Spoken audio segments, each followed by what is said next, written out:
pop it up. I'm popping up. I'm popping up. Video or something out here. So yeah, I'm not a big fan of the OtterBox anymore. I mean, you can get kickstand ones, but... I have their pop socket on it. Last quote, I had an OtterBox with a pop socket, and the pop socket, you do this, but yeah, baby. it wasn't like it was built for a lot. This thing just like this in there.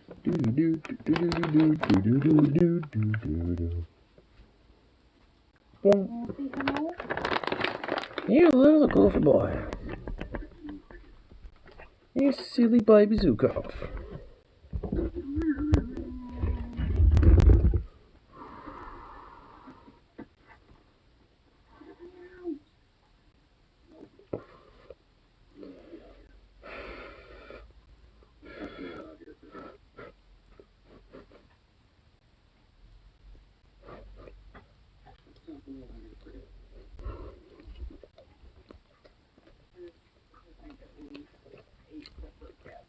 Mm.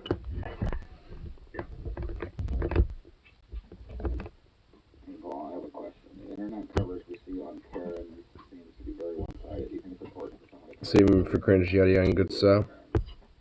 Well, why do you put yourself into cringe? Ravioli? No. El Monterey, chimichangas.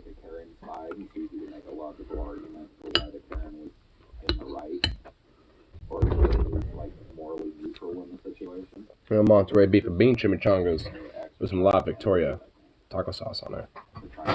It's an excellent combination. Oh. Got that. I feel like I'm missing something here. I am. Hold on. I just realized what it was.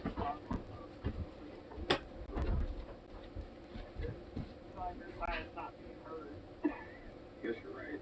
I think the question is more like, what's going on in the church? Like, should we consider that? Should we make consideration for what's going on inside the church? Because clearly they think that they're correct. I don't know why you just delayed yourself there, bro.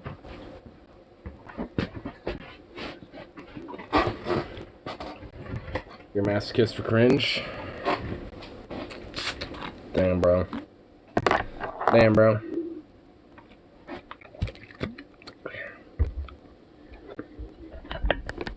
How can I help you, young gentleman/lady?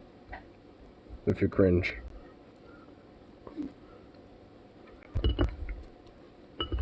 Are you filming? And a fetish for being exposed to said cringe. Are you filming a child?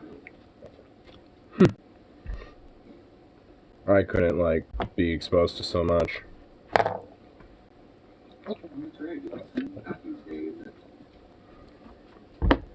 Like, I only have, like, a certain amount that I'm exposed to a day. You're Irish. Autism, honestly. Well, if that'd be the case, then how come I ain't craving cringe? Because I'm autistic fuck myself. So it's just like, where's this cringe crave? Why haven't I had this cringe crave? I'm not Irish. I used to try to pull that, but after doing the DNA thing,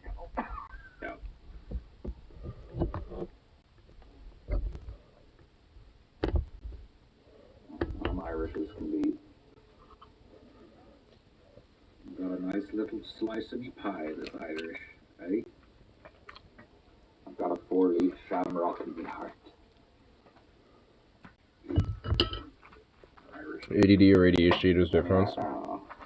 Well, yeah. One's an attention deficit. One's like an attention hyper deficit or something like that. Import on it generations down the line, then they should. Like people are able to. I mean, honestly, I don't know the specific differences. One makes it so you can't really like focus on something, and the other thing is you focus on too much at once, basically.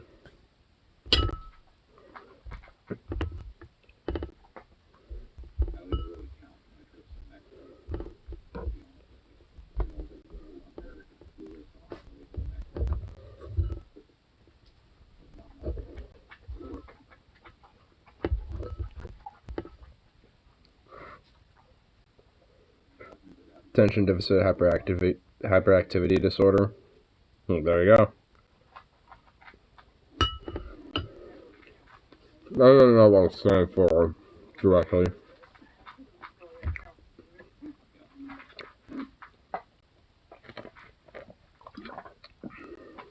That's what you have. Yeah, that's what one of my friends has. I'm probably more on like the ADD realm, more so than the ADHD realm. Hey, baby. What's up?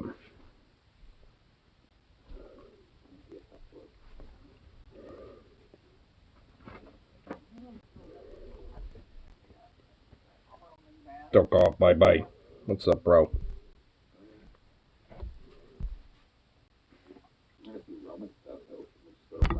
What's up, goofy baby? What's up, baby?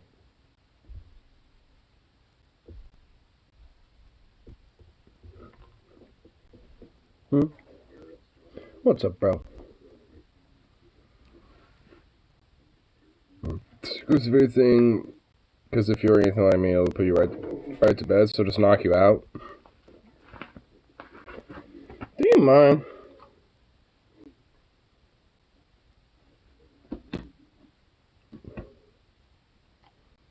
What's up, bro? What? What's up, man? You're being very attentive. Why? Are you a butthurt that I put you in account for a little bit while I was at work for like 2.5 hours, 3 hours? I think he is. You're butthurt, aren't you? You're just giving me this look of like, yeah, I am butthurt. I am butthurt. Oh, come here. Come on. Hop up here. You big old little ball butthurt. You little triggered little upset thing. You're just butthurt, you know that? You're just a big old butthurt boy. Oh. But you're just my big boy. You're just a sweet boy, you squiz.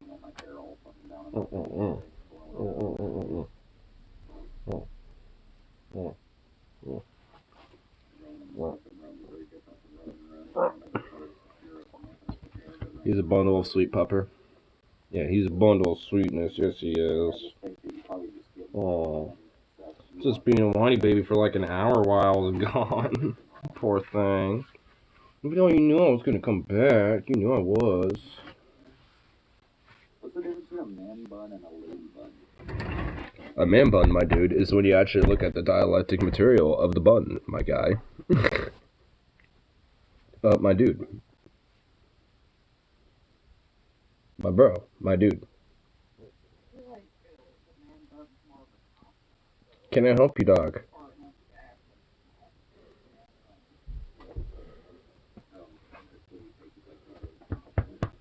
Can you quit with the pawn thing here? Like, holy goddamn, dude. You can't be serious.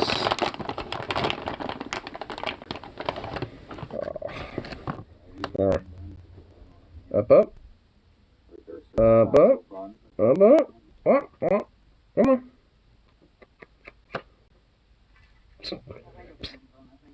Up. Stand up. That boy. Took a second to figure that out.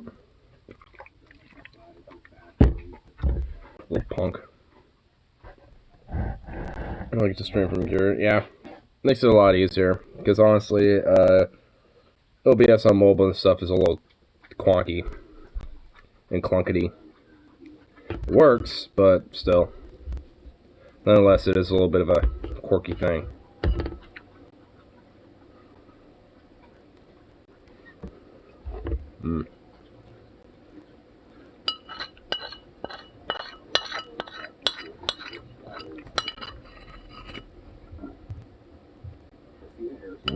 Hey!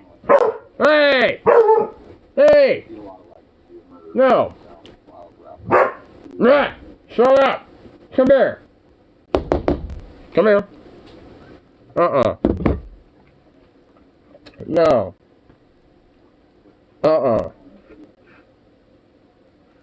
No! Don't be doing this. tried to do it a couple of times. With my hair up in front, You little degenerate. You little son of a bitch. Like, there's noise out there, and that gives you an excuse to just go boo boo. And sometimes he stares at you, and he'll just do it. He'll be like, "Wow!"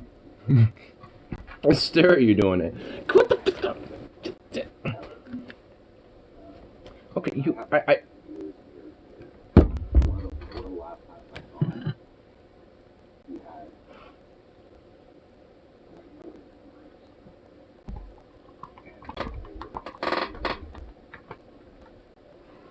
and it feels anything higher than I ever had in my life. Are you good? You good, bro? Of course you're not. You're sitting right next to me, like incessantly pawing at me. If I was wearing pants, where I've been clawed. Oh shit. Well, I cannot help that his boofs have spooked your cat. Unfortunately, the cat has been spooked, and boofs have been boofed.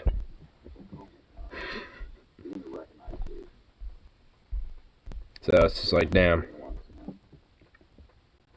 At that point, it's just kind of is what it is. Damn.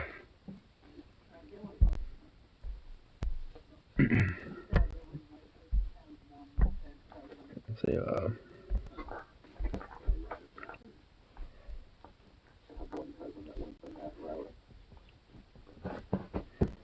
outside the U.S., none that I know of. Sure, I believe it. Sure, about like percent.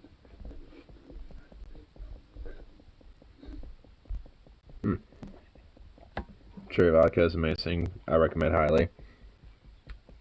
I mean, it does look pretty good. There's like a little something here from the Russia Ukraine front. Quick situation in the Ukrainians have launched a counterattack in the south and taken the town halfway to Kherson. If managed to push Russians back to the river, that'd be heat. Okay. There's been a little counterattack to kind of, in a way, retake Kherson. Pretty much like the last day and a week, give or take. It's pretty much been like stagnation plus Ukrainian counteroffensive. So, I mean, it just seems like, you know, that's pretty much what like the last little week-ish period has been like. Like small little counteroffensives occasionally here and there, and then, you know, just like lulling and stagnation on progress. I guess at this point, lack thereof. If anything, it's starting to become the opposite, where there's regression.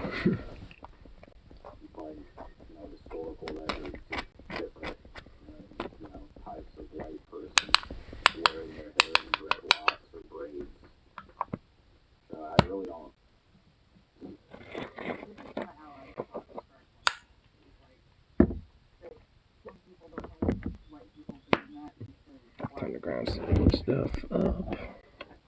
Time to grind some new stuff up. Oh yeah.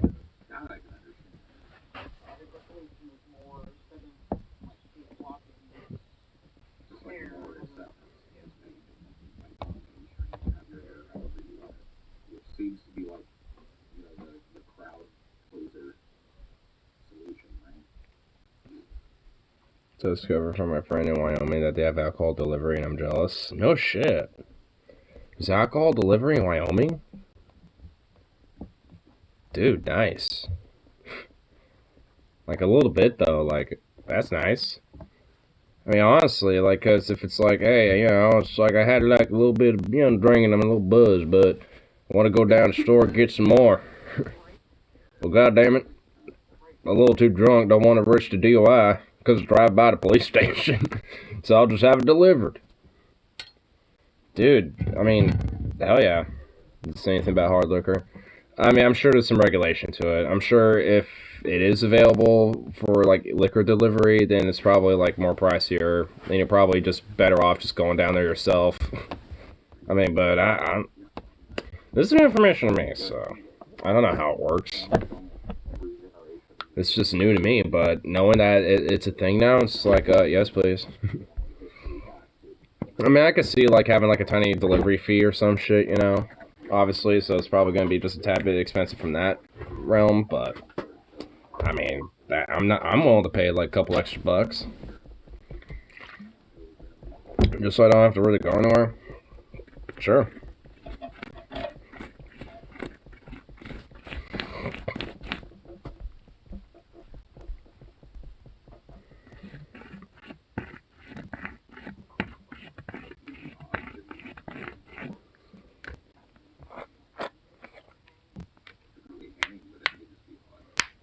Surprised you don't have alcohol delivery out there. I figured if how progressive y'all are, you'd have it too.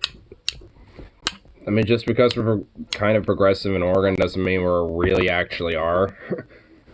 I mean, there's definitely some aspects about Oregon that's, you know, ish on, you know, like conservative leaning, and then there's some elements about it where it's ish on progressive shit. I mean, it's definitely better than a lot of states, but still. I mean, it's kind of like, I mean, at least when it comes to kind of like, I guess, the political diversity a little bit, it's kind of like Cali in the fact that there's, despite this, like, quote-unquote, like, progressive liberal type of, you know, trope about the state, there's definitely some very conservative elements in the state. Like, there's straight up just falling, like, white supremacist, like, enclaves and shit that live out here. Like, just straight up. So, I mean, there's definitely not just all, like, progressive liberty going on here, or whatever the fuck. I mean, luckily, at least, you know, a lot of those quote-unquote, like, white supremacist enclaves aren't really, like, you know, close by any means, I guess, around me, at least. It's more, like, far out in eastern Oregon, or, like, southern Oregon. Maybe, like, around, like, the region around Medford or something. Different states have different advantages, I guess. Like how Alabama is super easy to get guns in. Well, that's not necessarily an advantage. Well, I guess just to get one, but that's not exactly an advantage to me. That's kind of, that's not a good thing. It shouldn't just be easy peasy to just get your hands on one. It's like, hey, just walk in, give me like $300 and you get a rifle for your choice. There you go, boom. Anything from the $300 rack, just pick it and buy it, and there you go, boom. It's yours. It's like, nah, probably gonna go for a bigger process than that. I mean, nothing like insane, but like, yo, like, you know, have like a little bit of a background check, you know, just have it licensed to your name and registered to your name, and, you know, at least at minimal. At least when it comes to just your typical firearm purchase. The only thing I have background checks are for pistols. Yeah, that's a little ridiculous. Like, you know, over here, like, you would have to get licensing for a concealed carry, so if I were to buy a pistol, for example, I would have to open carry it, like if I were carrying it with me. So I'd have to have a holster on my side where people can visibly see it, you know, if I'm walking around doing my own thing. You know, but if I had a concealed carry permit, then I can have it stashed and stored away and no one has to know. But I have to get a license to do that first. So there's a little process to it. Plus, you know, the fee and all that shit, because there's a fee to get it. Same with, there's like a $10 fee for getting a background check. Whether you pass it or not, don't fucking matter. You still gotta pay it. Which, again, those are, I mean, those tiny little things, it's whatever. I'm fine with it. It's not that big of a deal. It's like, oh no, you gotta go for like a week or two background check and other shit. It's like, you still get the gun, right?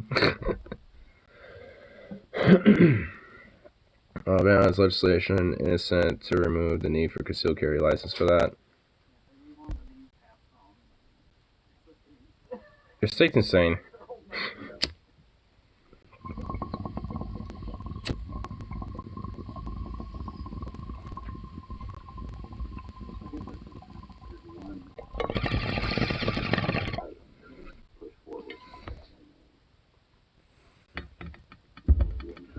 This license is like $60.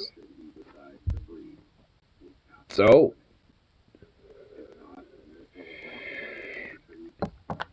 $60, like pretty much like most, if not like all guns cost more than 60 fucking bucks.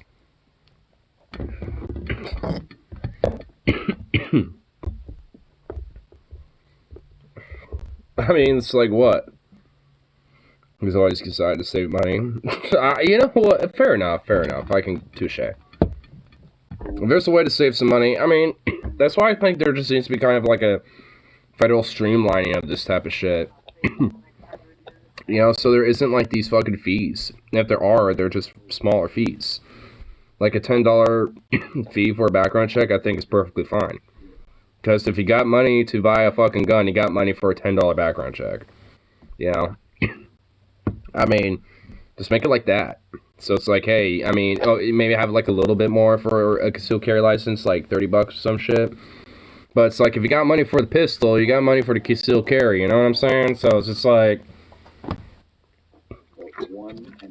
I'm not necessarily against like having like a little fee on it, you know, but I guess I'm not really in favor of it either. I'd rather it just be kind of like all tax paid type of shit. But still, like, if we're gonna have like these little fees, you might as, you know, however to cheapen the deal, you know, it's good in my book.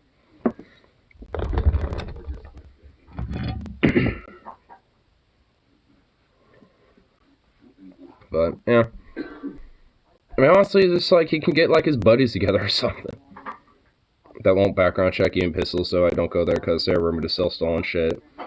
Yeah, I mean, honestly, there's some seedy pawn shops around here too, and I don't go to pawn shops for guns. Like, it's just not real. Like, if I want to get a gun, I'm better going to an actual like gun shop or like a sports store like Sportsman's Warehouse, for example. Because at that point, even if they have used guns, they check the shit before they bought it, so it's at least functional, you know, and able to at least fire.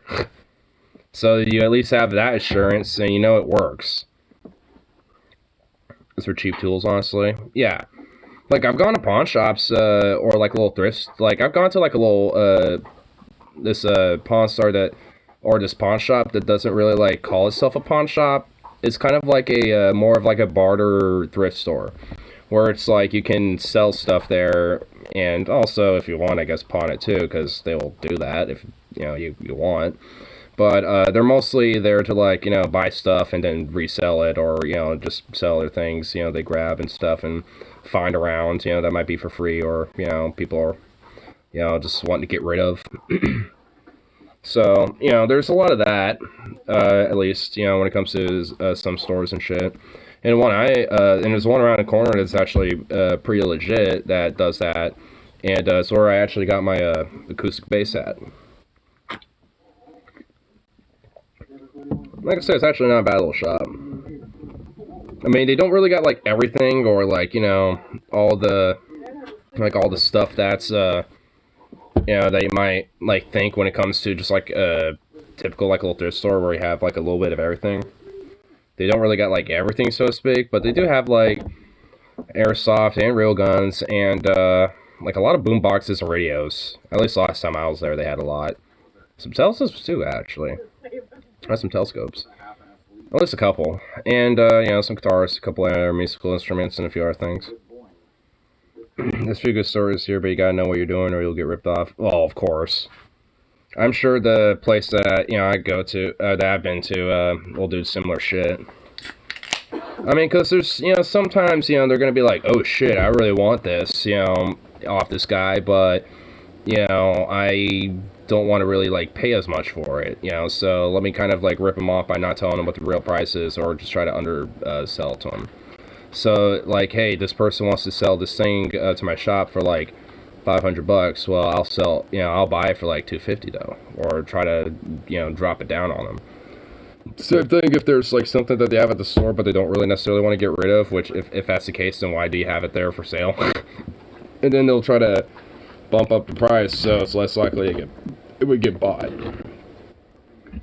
Which, if that's the case, then it's just like, just don't sell the damn thing if you don't want to, like, get rid of it. Don't have it at the store. Or at least, you know, I don't know. I mean, it's just like, I guess at that point, it's just more of, like, the attachment thing that some people may have with some stuff. And it's just like, I mean, if you're selling it, I mean, don't get attached to it. And if you do, then don't put it on the sale floor. Either on sell what you're selling or overprice what you're buying. Yeah. Watched enough pawn shop shows and been in enough actual shops to know how slimy they can be. Oh yeah. I mean, and I do like, and I mean, as much as I do like Pawn Stars and like All American Pawn, I think it was called, on Spike. I mean, there was definitely so many different things where they were, you know, pretty scummy with a lot of different shit that, you know, they would try to do for, you know, to people. But at the same time, there would be people that would do kind of some scummy shit to them too. But it's just, it was kind of always a little bit of a back and forth, depending. But it does kind of give you an idea that, like, yeah, it's kind of a very hyper, you know, capitalistic, you know, kind of slimy, you know, cutthroat type of industry when it comes to pawn shops. Because obviously the people that own those shops are trying to make their fucking buck. You know, they're not necessarily there on the, you know, factor of what's there. On the individual level. Yeah. Giving people, like, their ability to have, like, their own little, you know, fiefdom. What are you doing, bro? What are you doing?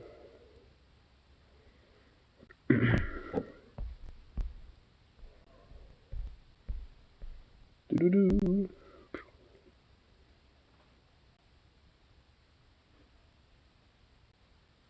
Yeah, baby. Oh my god, this whole pawn thing again, dude.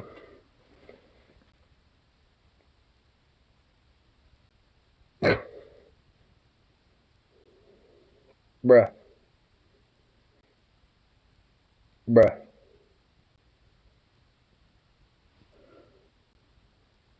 Can I help you? I think I might have stepped out Boston sweet guns on pawns. Sometimes you can find treasures. I mean, yeah. Like, you'll definitely find, like, you know, a little gem here and there and shit. I mean, it's not like the besmirched pawn shops. I mean, there's definitely some pretty cool things you can find there. Again, it's just, you know, like you're saying, you gotta know what you're doing a little bit, or else you can get ripped off and, you know, not get what you're actually, you know, wanting, so to speak. And this dog, what the fuck? Can I help you? I bought a crossbow once from a shop and used it to go hunt. Nice. Around here, illegally, you can't use a crossbow to go hunting with, which kind of sucks. You use a regular old bow.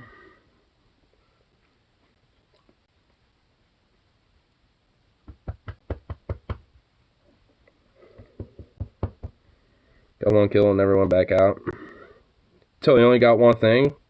That was it. Bubba! Bro. What the fuck? What do you want? What's your deal? Oh. Bruh. Bruh. Killed me, raccoon. Alright on. Again, get the paw down. Bruh. What is it? What's up? What is it?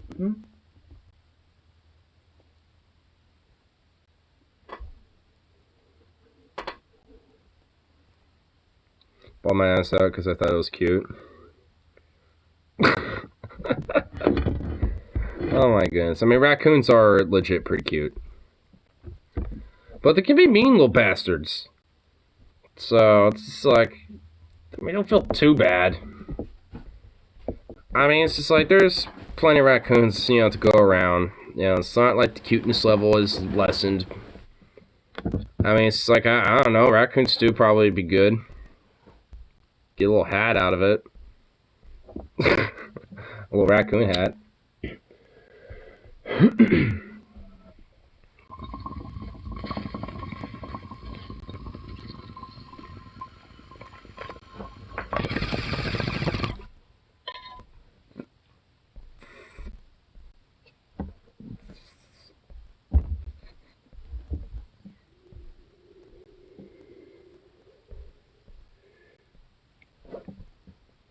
We all ate later that day. Raccoon meat is stringent as all hell.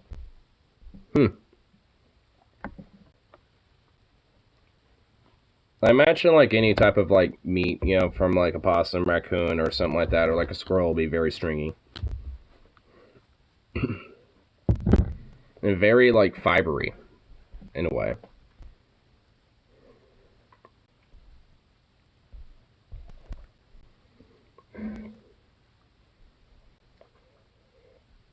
Oh my god. Got a community post. Thoughts on the Contra Boys, Block and Vosh. Oh my god.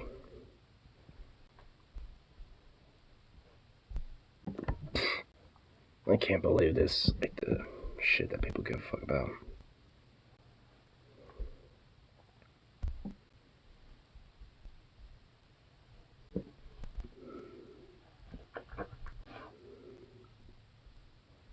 I just want to see what some of these comments say.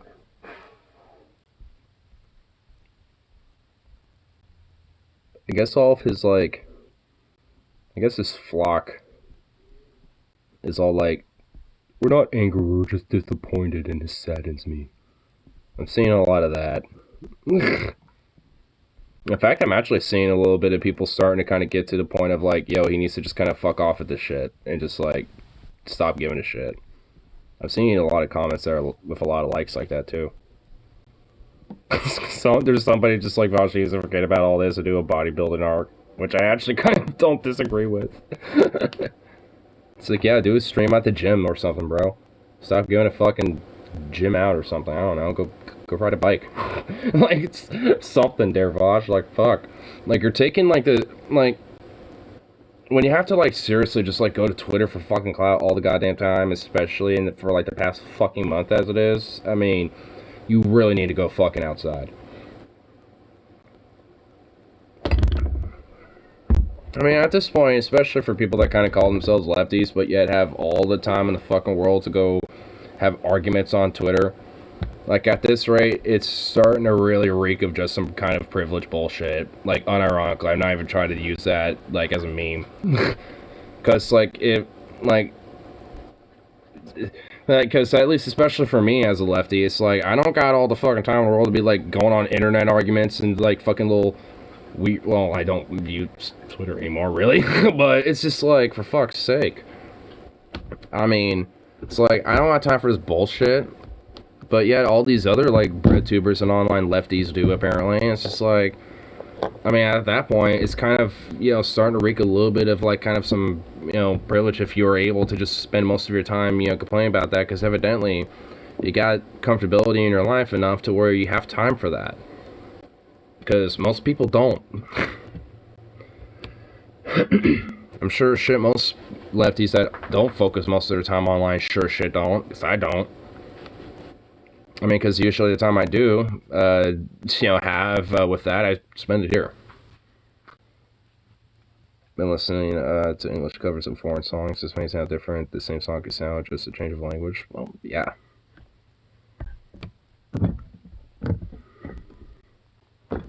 There's a lot of different songs that I've listened like that.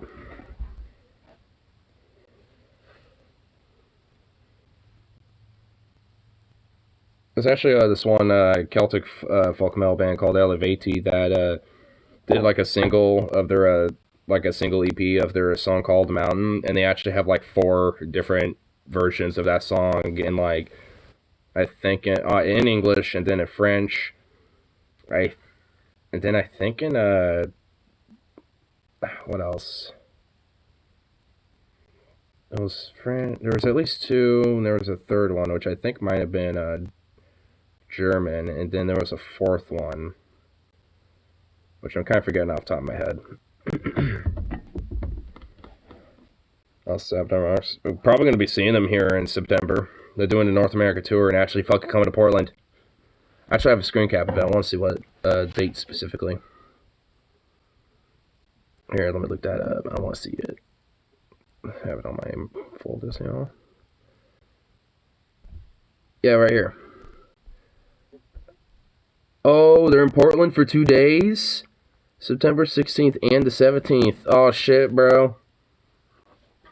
Can I try for both? Can I shoot for both? And they will be having a special guest with Epica on all the dates. And tickets go on sale tomorrow. Oh, fuck. I might buy one ahead of time. At least one for sure. I'm gonna see if I could probably try to squeeze in another day, too, for the fucking lulz, because why not? Sabaton's in Portland twice. They're in Seattle once. That's the start of their tour. Then it's Portland twice, and then Boise, Oakland, LA, Phoenix, Vegas, Salt Lake, Denver, Dallas, and then Houston, Nashville, Atlanta, and so on and so forth. Oh, we get treated. We get a twofer. Dude, Portland's getting treated. Nice. Sabaton likes us. They like our city. They want to be here twice. Nice. If that's the only city that's twice on the entire tour, that's gonna be hilarious. We get a double whammy.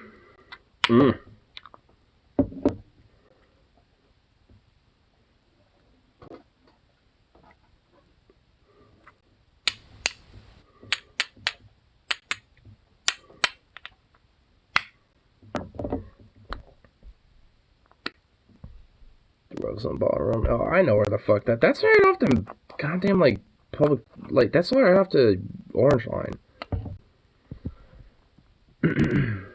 Oh, that'd be hella fucking easy to get to. Oh god, I'm definitely going to Sabaton later this year. That's for sure. Epica I've heard before. I don't know if I know I don't dislike them. I just haven't heard much of their stuff, so I don't really have too much of a opinion on them. But might as well tune in some of their stuff in the meantime, see how they are. I know I've had at least heard one or two of their songs.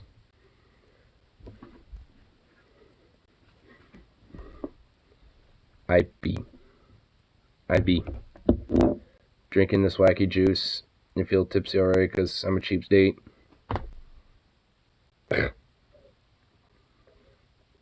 Oh, I just got this twisted tea and 3 things of Mike's Hard.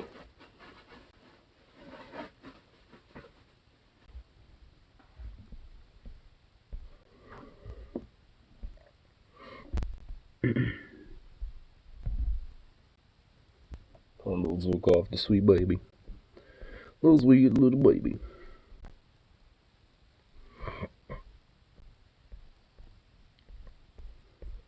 Let's do alright little things.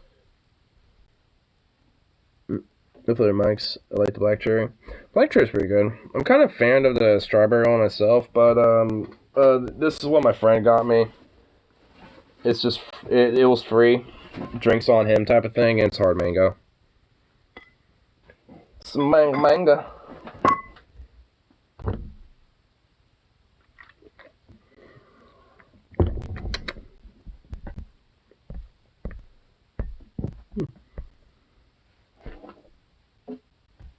It's more leaks.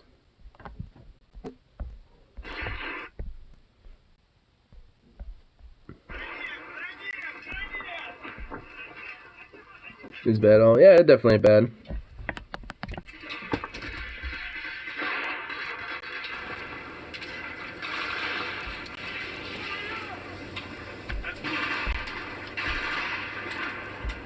It's actually kind of a short ass little clip, but these are Russians. Oh, that was it? Oh. Yeah, but they came under ambush, and look, this is the typical doctrine of Russian military. We're getting shot at, quick! Run in ditches and run away! Run away, we're getting shot! Run! Run into the ditches! Get to cover! Abandon everything!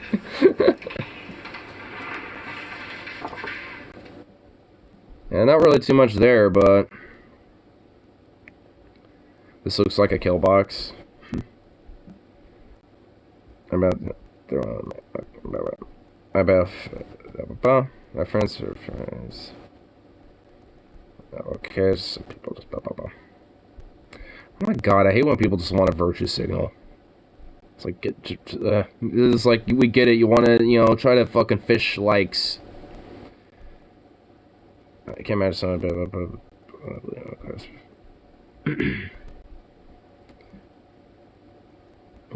yeah, I mean, at least someone else has, like, a similar position as me.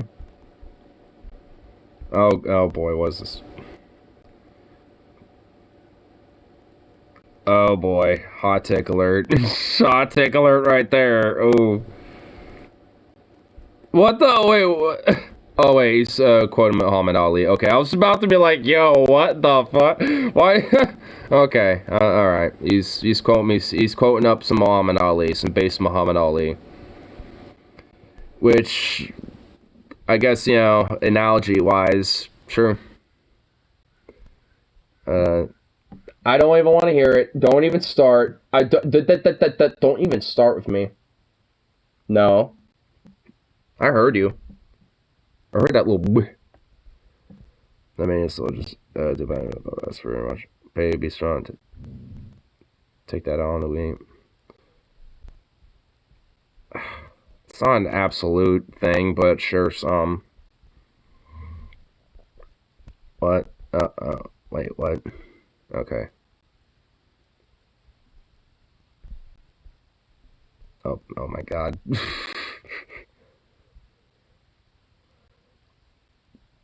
Contractors? Huh? I don't think Russia has that many contractors out there, aside from Wagner, the Chechens, and I mean, maybe like a couple other groups. But there's not exactly many contractors on the Russian side on that one.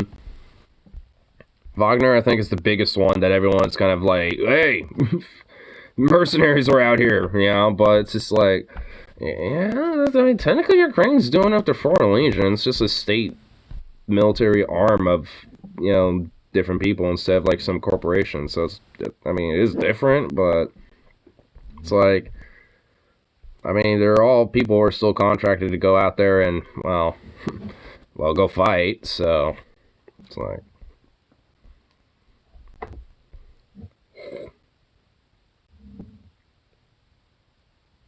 what?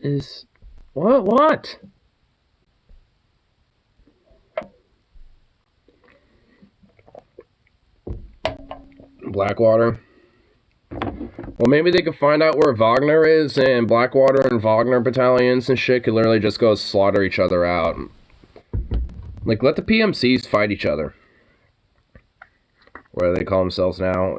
I still know them as Blackwater. I think they've changed their name to something else, but they're pretty much the same thing. I mean, there's, like, at this rate, it's like, yeah, let them go ahead and fucking, you know, murk each other out and fucking, you know, let them pick each other off one by one if that's the case. Like, if fucking Blackwater wants to try to fucking take out a couple of Wagner or, you know, goddamn, you know, like, Chechen, you know, boys with some Russian troops or some shit, then it's just like, you know, let them get all murked out. Guarantee you they're probably going to accidentally kill a bunch of Ukrainian citizens. You know, like they have in the past in places like in Afghanistan and Iraq. So, if they end up going in there... Hey! Hey! Hey! Shut up! Hey! Hey! No! But, yeah, like I'm saying, like, I mean, if they go in there, chances are they probably would do that. They'll be like, these are all a bunch of Russian saboteurs trying to stop us. Get out of our way. Now, hey, Zukov, get over here. Hey, no, don't. Hey, no, no.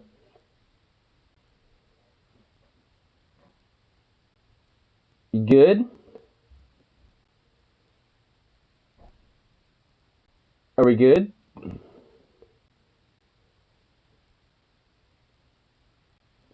You good?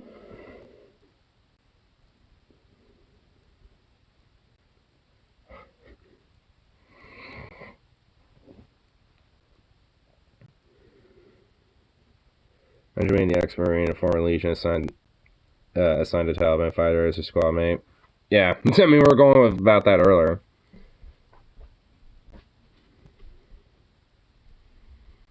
Weird looking Russian helicopter. That's a Ka-52. It's not, I mean, it is weird, I guess. Russian helicopter attack explained. Huh, so there's video of a Russian helo attacks here. Okay.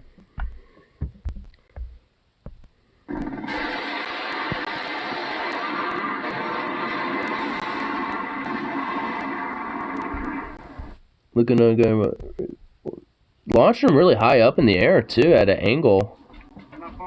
Looks like an upward angle. What are you barking at? Asshole. Oh, well, here's another. That's an Mi-28. I hear a helicopter. It's actually a tactic from the Soviet doctrine that really was taught back in the days. Oh, so these helicopters are fucking apparently doing some old doctrine prior. These are a bunch of unguided rockets, and they're pointing them up, kind of like MRS, like grads and shit. So they all kind of like go in at this arc. That's weird. Well, I mean, they're Russian ones, so not exactly, but yeah. What were you barking at? I don't know, he's being a dork. A hit and climb? And that's what the maneuver is called, I guess.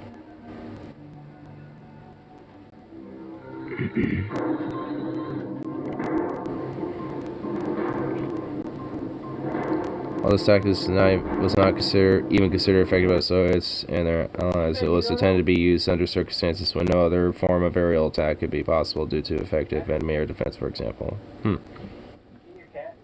think he's outside.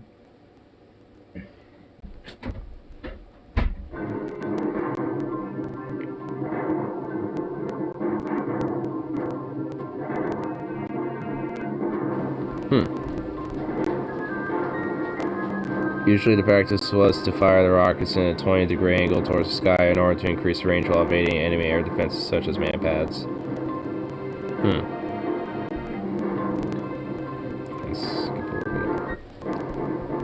The theory was also that helicopters could lob rockets at enemy positions while climbing up behind natural cover such as hills and small mountains. However, there are a number of reasons why the tactic is not effective. Well, no shit. It's so big that their accuracy is extremely reduced. That's kind of the big one right there.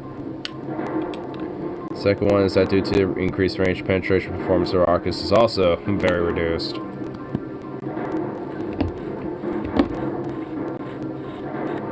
Third reason is that due to the flight path of the rockets, it often happens that the impact velocity of the warheads is not high enough for them to explode. So they end up just kind of being duds.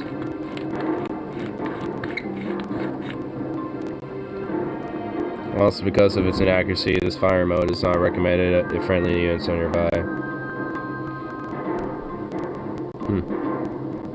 Well, yeah, I would imagine so. No shit.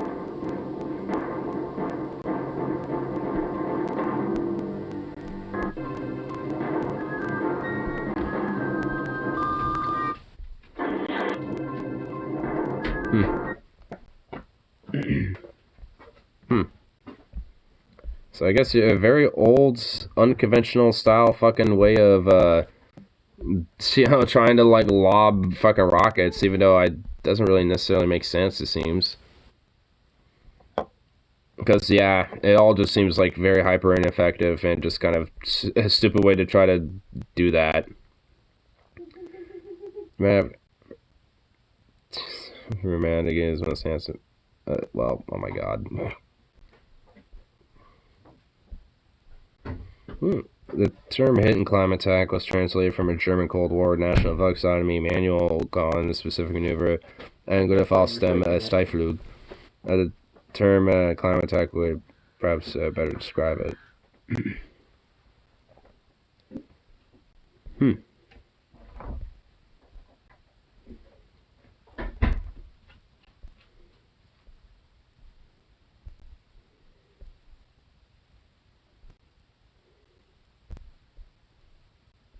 Ignore me for I am drunk. Hey, don't worry. We're all secretly drunk on the inside. Well, not me. I just opened this. But, nonetheless, we'll eventually make my way through. What's this? It's a quote by Arnold Schwarzenegger. Yeah. I love the Russian people, and that is why I have to tell you the truth. I am actually a KGB agent. Dude, imagine if fucking Arnold just came out like that, dude. He just like came out and that was how it actually came out as. I'm a former KGB agent that was stationed out in Austria. It's like a venomous poison. Well, yeah, alcohol is technically a poison and toxic to you. And not good. Technically. Do human bodies, and human brains care? No. But is that the truth? Yeah.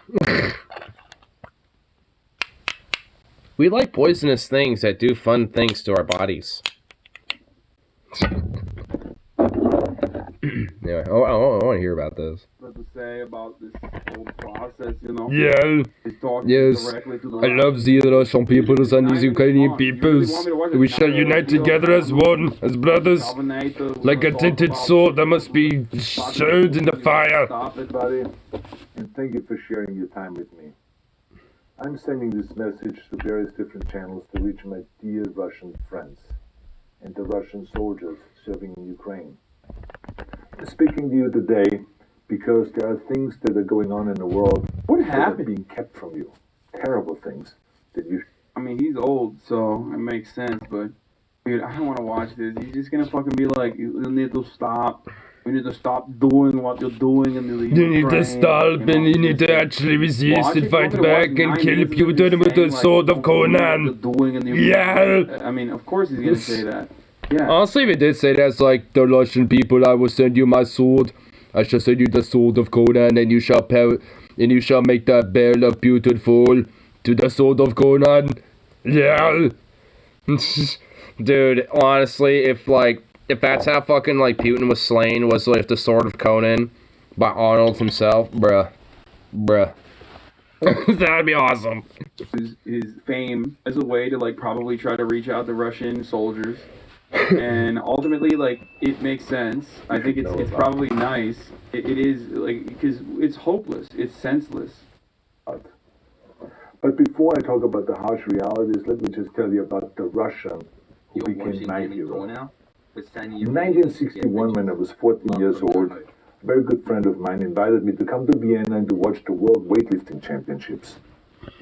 I was in the audience when Yuri Petrovich Blasov won the World Championship title, becoming the first human being to lift 200 kilograms over his head.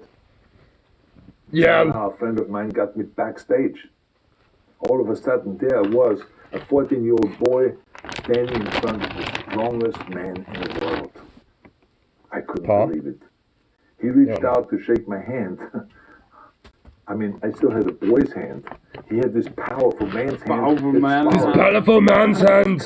Yeah. And he smiled at me. I would never forget that day. And then he smiled at me, and I never I went forgot home that and put day. this photo above my bed to inspire me. When His photo of his big Switzerland body my father told was me over and above my to bed. take down that picture and to find a German or an Austrian hero. He got really angry, and we argued back and forth. He didn't like Russians because of his experience in the Second World War. Wait. Uh-oh. Uh-oh. That's an interesting thing to admit. Okay. So, this is interesting. Actually, he had a pretty interesting relationship with his father, funny enough. But, I mean, with that aside, this is kind of an interesting thing to throw out. It's, Austrian, but hey, Second World War kind of happened, you know what I'm saying? Doesn't like, his father doesn't like Russians. He's talking, this is interesting. Arnold, what are you doing? He probably smiled at me, I'd be scared and wanted to take for a ride. I think you are very much inebriated, sir. Boys, people were upset about the when I was talking about the. You shall be terminated.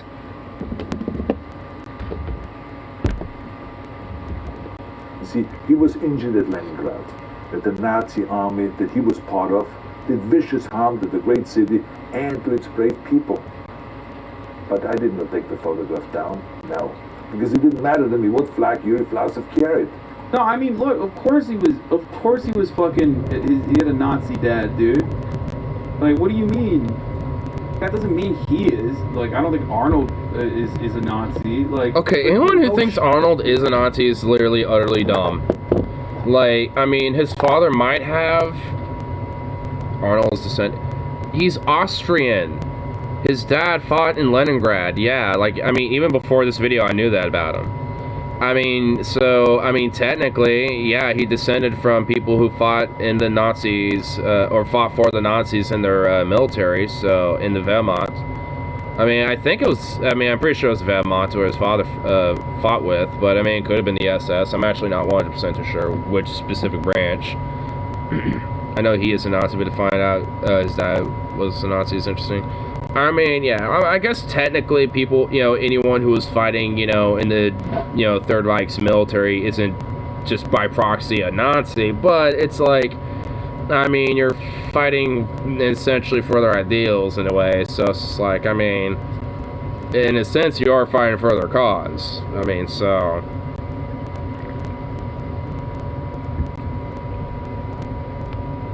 That's their fucking military at the time. It's like... Anyway, but regardless, the reason why I'm saying that, and he is Austrian, but the reason why I said that specifically is because, like, now, I don't know what the current attitude in the Austrian government is, but I'm pretty sure that, while there was some resistance to the Hitler annexation of Austria, that by and large it was seen as a positive by the people there. Also have shared similar values. Well, because Austria used to be part of, well, Austria-Hungary. So a lot of people felt very much disenfranchised that they used to be once a part of this big empire, but suddenly it kind of fractured it literally into two. So in a sense, they kind of felt rejuvenated, to be kind of a part, of a, another growing empire again. It didn't necessarily have to be Austria-Hungary, but, under a more racially ethnic backed one, it was enough for them because they also suffered due to a lot of the depression too at the time as well, and got swindled into a lot of the Nazi rhetoric. At the time, Austria was also going for pretty much a more tamer version of what Germany was going through, like the Communist Party in Austria and the Social Democrats and the Nazi Party in Austria were essentially like the main three, at the time. Same with Germany, but less so the Social Democrats near the end. Or I guess the centrists, so to speak. Oh, resistance, and I don't know how Austria talks about it now, but there was also Germans who were fighting because they were forced to fight that weren't a part of, like, there's varying conscription. Like, I mean, that's honestly kind of why, even historically, in a sense, when it comes to Germany and World War II, like, I also have some sympathy towards, at least some aspects of the German people at that time. Because, yeah, a lot of them were, like, forced to be a part of this type of shit, in a lot of ways, it's kind of what can you do, because any type of resistance is going to be met very, met very extremely. So it's just like, I mean, like, what could you really do, outside of, like, take up arms and join, like, some partisans or something. And even then, at that point, you're pretty much, signing your own death warrant if you get caught. Nazi involvement in Germany, you know what I mean? But I think his father was a little bit more motivated in comparison to others who were maybe forced into conscription. My connections to Russia didn't stop there, by the way. Oh, it actually deepened. And I traveled there with bodybuilding and for my movies and met all my Russian fans. And on one of those trips, I remember, I met Yuri Vlasic once again. He was in Moscow doing the filming of Red Heat, which was the first. He's literally speaking out against his video, against his father. Dude, I know, dude. I know. I'm talking about something entirely separate to... Oh, shit. He's gonna go on to say that Red Heat was the first American movie to be allowed to film in the Red Square. Okay, that's pretty fucking cool. I didn't honestly know that. Please, like, I know. He has talked about his dad being a Nazi before. And it's kind of funny how you have an Austrian playing a Soviet in that movie, though. Like, you know, I'm a Soviet Russian. No. It's just like... I mean, I haven't seen that in such a fucking long time, but it's a fun little movie. Ashes. He is deeply ashamed of that, and many Germans are. And many Austrians are. That's completely understandable. Please shut up, chatters. American movie allowed. Arnold's cool regardless of his lip takes. It's not even that he has lip takes, he also has legit some pretty, like, conservative Republican style takes, but not like the Trumpy-like takes, obviously. He has more of, like, the...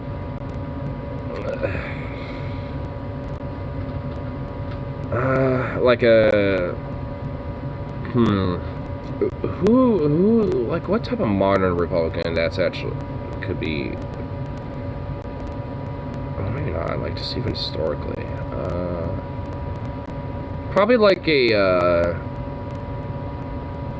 don't know, like a Gerald Ford type or some shit. I mean, I don't think Gerald Ford was Republican. I'm pretty sure he was. Anyway, I guess it doesn't really matter. I mean, it's just a lot more of a moderate, like, kind of centrist type that just kind of happens to be part of the Republican thing, because he's definitely, you know, not necessarily pro-union and or pro-labor, and he's definitely got some kind of some more Republican style, you know, policies and shit. But he also has the old classic move of like, oh, I'm against, you know, if I happen to be in favor of something, I'll fight tooth and nail for it, but if I'm against it, then it's just like, you know, then fuck it. You know, I'm against it. It was horrible from the start. Even though I fought tooth and nail from it from the beginning. Like, he's done that a lot with a lot of different policies. Arnold is the type of conservative I can respect. He has his beliefs and fights for him, but he stays away from the ugly parts of his side.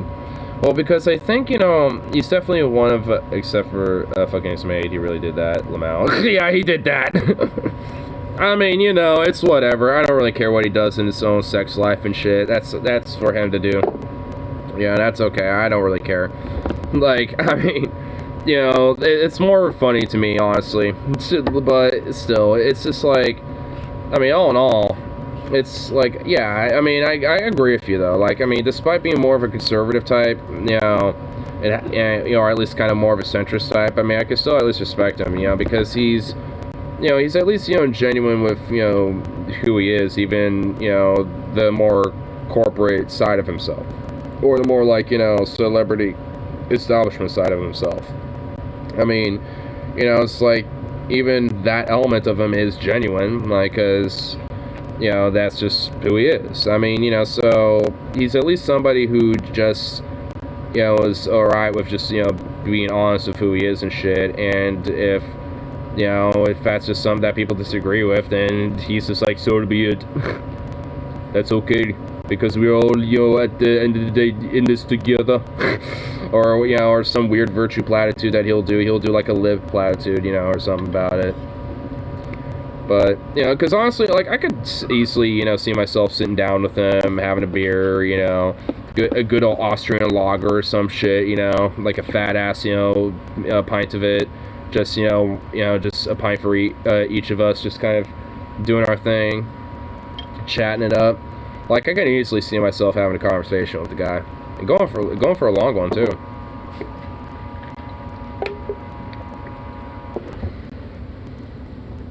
If you love your wife, get an ugly maid if you don't want to get a hot one. Well, luckily I'm not in a position in wanting to get a wife, nor a maid. If I could drink without flinching straight from a bottle.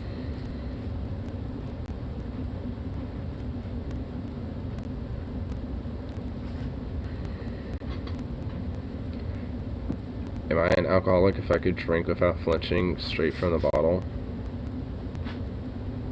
What, just like, well, just the fact, you know, like, I mean, not necessarily.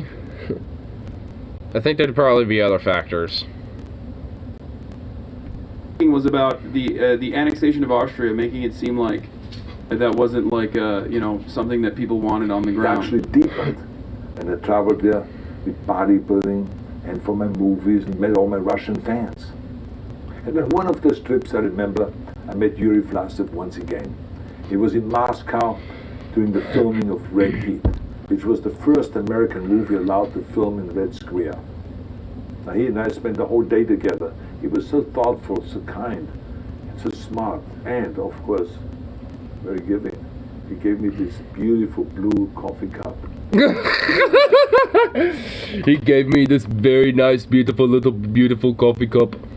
I just like how he just like this coffee cup, and it's just like this tiny little teacup looking thing. Oh my goodness. He just throws out his coffee cup out of nowhere.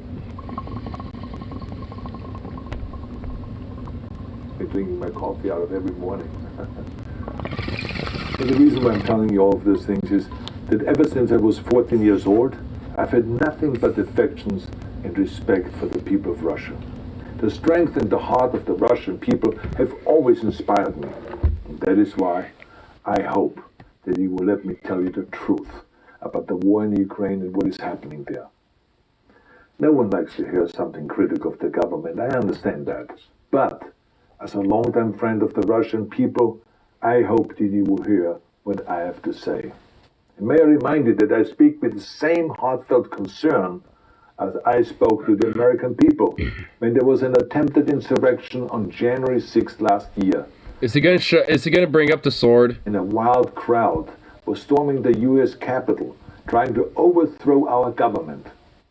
You see, there are moments like this that are so wrong, and then we have to speak up. And it's exactly the same with you, Cal. Bro, how are you gonna fucking compare January 6th to like Russians who should speak out against the unjustifiable invasion of Ukraine, where like the consequences of that are 15 years prison sentence, like immediately. Anyway, it's like, Jesus Christ. I mean, also there's a chance that you could be sent to a penal battalion and sent to the front lines anyway, as an anti-war protester. And if you try to defect or run away from that, you're probably literally just gonna get shot. Like they have Chechen troops who are patrolling a lot of the behind the lines of Russia-occupied territory, just to pick off any defectors that might be running away. I'll totally smoke a blunt for Arnold. And the thing is, he does smoke weed. Like, he said in times before when he was young, before he would do his, like, exercises and bodybuilding regiments and shit like that, he would smoke a hella fat fucking joint. And then he'd be doing his regimen, and then he would smoke another one afterwards. Like, he had, like, a whole regiment tied in with smoking weed, too. So he's definitely a pot smoker for sure. Pick his brain about what he thought about his career and what he thought about his best movies was. Oh, I want to do just that. I honestly kind of pick his brain about just philosophy and shit.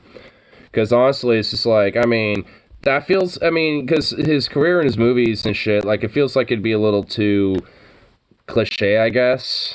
I mean, but I definitely would most certainly, want to kind of poke at his philosophy a little bit and kind of pick his brain on that. So honestly, Ukraine takes have been Dave Rubin here. Well, I mean, I haven't really been listening to Hassan on his Ukraine takes. I've been trying to, like, kind of avoid people and their fucking absurd ass takes about shit, because every time I delve into people's takes, they're usually pretty dumb. One way or the other. And it's just like, oh god. I mean, not, like, entirely, but, I mean, it's just, like, usually I find it more often than not, people have, like, the most absurdist takes. Whether it's, like, those Nazis have killed so many people in the Donbass, or, like, or just, like, those goddamn Russian people that all must be, slaughtered, we need America to go in there and, help the Ukrainians get into Moscow. It's just like, and just everything else in between is just like, oh my god. I mean, there's just some hot takes galore out there, and so for the most part, I try to avoid what, you know, most people have to say about it, because it's usually the most kind of unhinged-ish shit. It's like, no thanks. I mean, it's like no matter what, you're gonna hear people's takes. So I mean, it's like on one hand, it's like I'm going to, you know, no matter what. I mean, I guess from what I understand, it's because like initially Hassan, I guess, was just like, yo, you know, Russia isn't actually, you know, not like unjustified entirely, but you know, because of X, Y, or Z or something. I don't fucking know. Again, I don't pay much attention to it. I like watching his son, you know, react to all sorts of other, you know, things, and you know, kind of hearing his thoughts about a lot of shit. But I mean, when it comes to the Russia-Ukraine thing, like I said, I try to avoid, you know, what, you know, a lot of people have to say, and if they, you know, because usually it tends to be more so about like just more so about like kind of some factor of enabulation of, you know, the war, of like, yeah, you know, isn't this great that, you know, more people are being, you know, killed off and being repelled and this and that, or just, you know, just all sorts of other shit. It's like, ugh. I guess in a way, you know, there's a lot of people out there that tend to be a little too jingoistic, I guess. Like watching Aaron get passionate brings out my hope for mankind. Well, I don't have to be just the only thing. There's definitely other elements out there that, you know, bring hope for mankind. I wouldn't necessarily just say mankind, but just for the Earth, I guess. Just in general. But yeah, mankind too. We're kind of a part of that said Earth. So. Wild, like, at least this is good to combat Russophobia. I wasn't really ready for that. Though, because like it is. Yeah, what? At least this is good to combat Russophobia, though, because like it is for the first time. It is like a recognition that Russian people are human beings, and I mean, I will actually kind of agree with that. Like, there's been legitimately like businesses that, or like bookstores, have taken off like Russian, you know, books, or, you know, by Russian artists, or like, you know, or there's even been this, I think in New York, a restaurant that is owned and operated by a Russian that also has employees that aren't just Russians but Ukrainians and all sorts of other, you know, other people too. You know, and, you know, they've been harassed and shit. It's like there's just like, you know, like when COVID was first starting off, there was like this whole like not just anti-Chinese but kind of a more broader anti-Asian sentiment going on. Now there's just like this, if there's anything that happens to be like overtly Russian, and it's like, yep, no, discriminate against it, fuck you. Let's say ban the sale of Russian vodka. I think that's just across the board. You know, because my state's the same thing, so I think that's just a nationwide thing. I think the whole country did that. I think just Biden did that across the board. Even well before this whole war started, the federal government banned the importation of Russian ammunition, which fucking sucks. Less ammo for them to be shooting people with. I mean, come on now. Like, do you want that ammo? Do you want Russian ammo in the hands of, you know, people like us, you know, who are going to be more responsible and safe, you know, with that ammo? Or do you want hands on the ammo of some Russian soldiers who are probably going to use it in Ukraine? Come on now.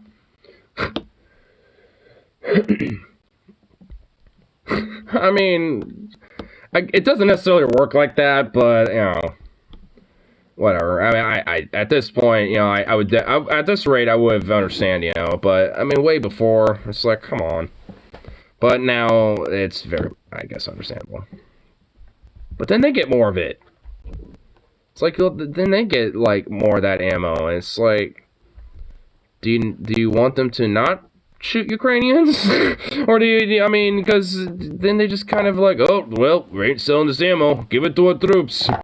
Extra ammo for them. It's like,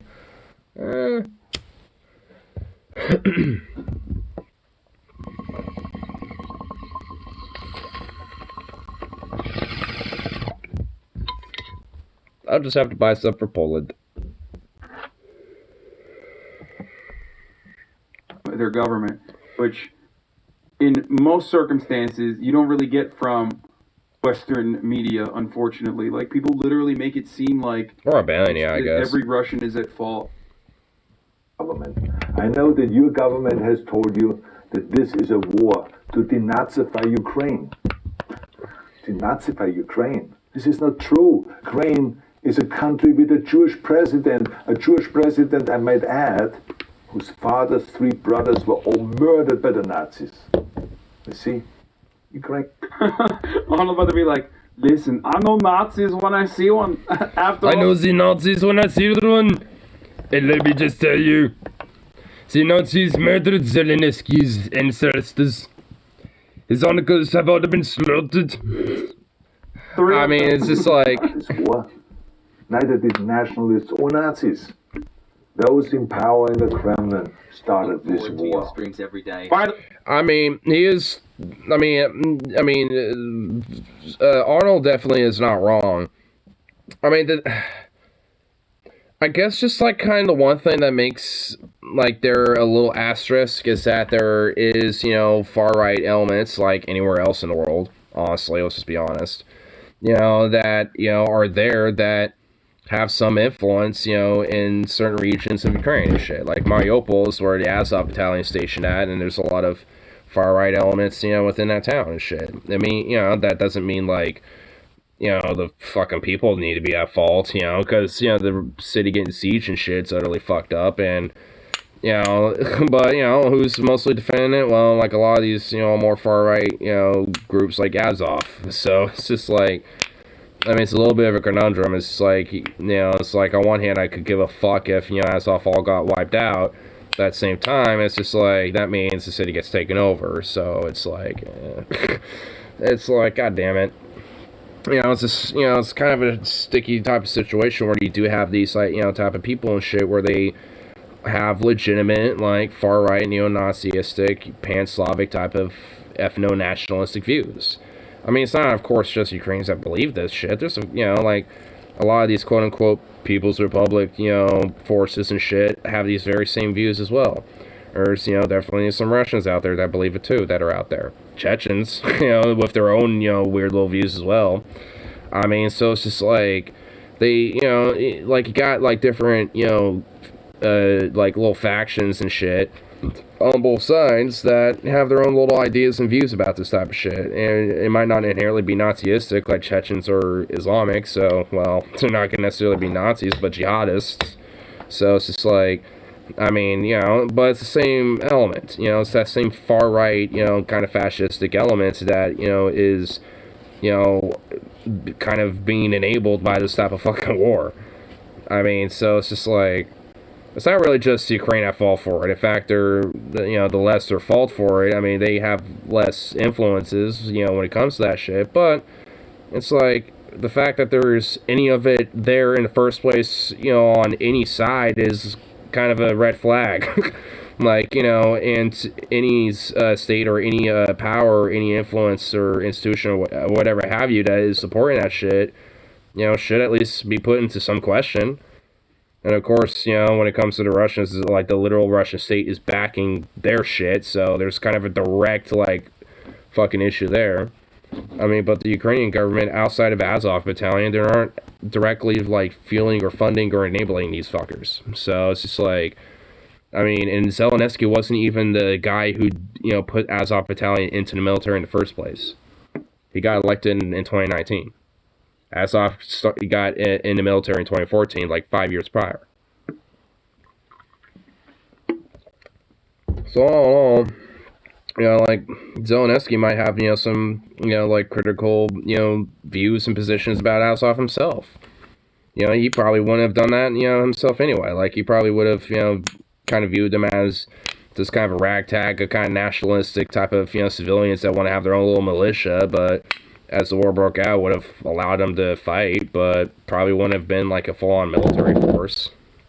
You know, but nonetheless, like, I don't think Zelensky would have made him, like, you know, a little full-on military force, but, you know, he wasn't in charge when that happened. So I don't even blame him for it. Because again, I mean, he and his government right now ain't at fault for that. And honestly, as there's a war going on, you can't really necessarily fucking, you know, like, you can't really necessarily fucking, you know, like, do much about, like, dealing with them when there's a war going on. Much essence. Well, I can't really do much from this side of things. Just, like, YouTube sucks, okay? Like, what do you want? I do agree with what he's saying. It's not the nationalists. It's not the Azov battalion that started the fucking war. It's Vladimir Putin. Yep. Straight up. Yep. It's true. And you can suck one if you try desperately to change that reality, but it's just fucking true. And even if you were like a fan of Russian foreign policy, or if you admire it, or whatever the fuck, you still have to recognize that this is Putin's doing. Straight up. Yeah. What I was saying is, I think Azov could easily Kuz Zelensky if they had the chance. Well, they're all stationed in Mariupol, and they're totally surrounded. So, honestly, like, they, you know, they're not anywhere near Kiev for that to be the possibility. And at this point, I think pretty much most, if not like all Ukrainians, are more focused on trying to take out, you know, the occupying forces more so than worry about, you know, like what ideology, you know, their fellow Ukrainian has. Like, I think they're gonna deal with that later, you know what I mean? So, I don't know. I mean, we're not necessarily gonna see much of a, you know, addressal of, you know, like some of these elements, you know, like Azov and shit, you know, at least until the war is over.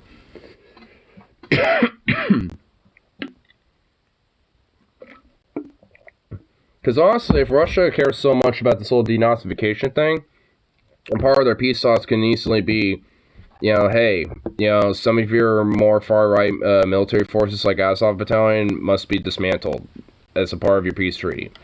Alright, military, all out, just these specific forces that are within your ranks, you know, it's like, you know, dismantle them and remove them from your military ranks, you know, as a part of a denazification process for a peace talk. And honestly, that would be totally fine. I think if anything, that'd be a very reasonable, you know, thing, you know, if anything, for Russia to do as like a quote-unquote good gesture. You know, that's the way, because if they cared, they don't, obviously, but if they gave so much of a fuck about it, then they'll give, like, Zelensky's government an option to be like, hey, well, you know, it's like, you know, obviously, you know, it's like, you gave us a little bit of a bone, so we'll give you a little bit of a bone. You know, it's just like, I mean, at least if there's, like, political will when it comes to diplomacy and peace talks and shit, those type of things are very much possible. But it just doesn't really seem like there has been very much political will for it, outside of, you know, just, you know, the occasional little blips, you know, on like the, you know, news about it.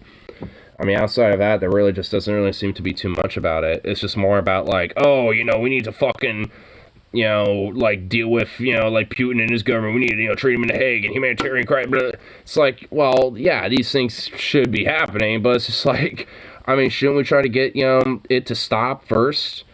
You know, it's like, let's get these peace talks going and make sure they're, you know, all that's, you know, the war, end this fucking war, and then let's, you know, fucking deal with that shit. Because obviously, you know, it's like, you know, I think it's only at this point inevitability in a matter of time before fucking Putin's government collapses on itself. There's only so many people they can fucking arrest. There's only so many fucking, you know, people they can, you know, let suffer under, you know, their fucking current economy right now before it gets too bad. Before it fucking boils over. It's just an excuse to invade. I don't think they do that. Of course not. That's why I'm adding caveat, if they gave a fuck about it. They don't, but if they did, they'd offer that up as a bone. As a part of the peace talks. I mean, it's just like, hey, you know, it's like, you know, we obviously think you won't recognize the Luhansk or Donetsk or the Donbass region and shit. So, you know, just recognize Crimea, and then we'll pull out of those regions, and you can keep those areas, and also, you know, do these denazification aspects, and don't join NATO, and that's what we want, and that's our end bargain. Like, if they actually gave a fuck about these whole claims that they were, you know, saying that as their whole justification for invasion, they would have those in those peace talks, but they're not. Like, it's all just, you know, more political imperialistic posturing that's in those claims. And while I do think maybe some aspects of it I do think are okay, like, you know, like, hey, Ukraine, don't join NATO. It's like, alright, understandable. I mean, it's like, you know, I think they also want them to not join the EU, but it's like, no, they should have that ability. It's like, and also, I personally think Russia should also have that ability. Like, I mean, like, they're a part of Europe too. Like, I mean, like, if there was a legitimate change of government, I think there could be an open opportunity and possibility for that to be the case, where there could be at least in some way, you know, at least in one form, you know, more kind of united Europe type of organization. But I guess that's a little bit more of a longer term goal. I mean, when Alternate History Hub did a little fucking video on it, it's just like, it kind of really surprised me how close, especially during the 90s, there was like a legitimate possibility of like an EU with, you know, Russia included, where it could be more of like a united Europe, more cooperative, diplomatic, you know, type of organization and shit, where NATO could have also been a part of that type of thing. Could join the EU under different leadership? Yeah. Under different leadership, yes. You know, if Putin and his ilk and his loyalists are taken out of the government and the state, and is usurped by a more representative to the Russian people, I think so, yes. And that whole idea of a more, like, cooperative, like, united Europe kind of organization and shit, that was kind of prophesized, or, like, kind of, like, you know, kind of pontificate as an idea back in the fucking 90s and shit, just, you know, prior to the Soviet Union's collapse. At that point, I really do think there could be, you know, legitimate, you know, outcome for something like that. And honestly, when it comes to not just inherently just global stability, but also when it comes to diplomacy and cooperation and trying to work together when it comes to more global issues and shit, that's closer, you know, to more of that global cooperation than away from it. So it's like, yeah, I'd definitely be in favor of it. It will obviously have its fucking flaws, but, you know, like the current EU definitely has its flaws.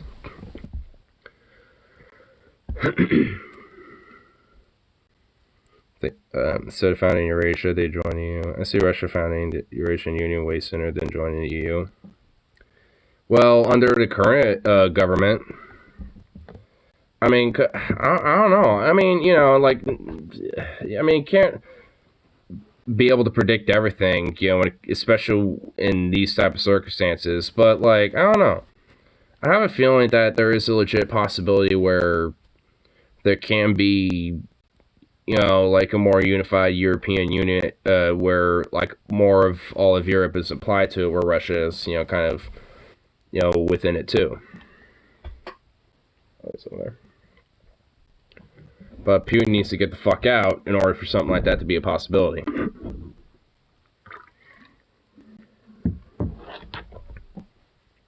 Hey, bud. What's up, bud? You're gonna paw at me again, are you?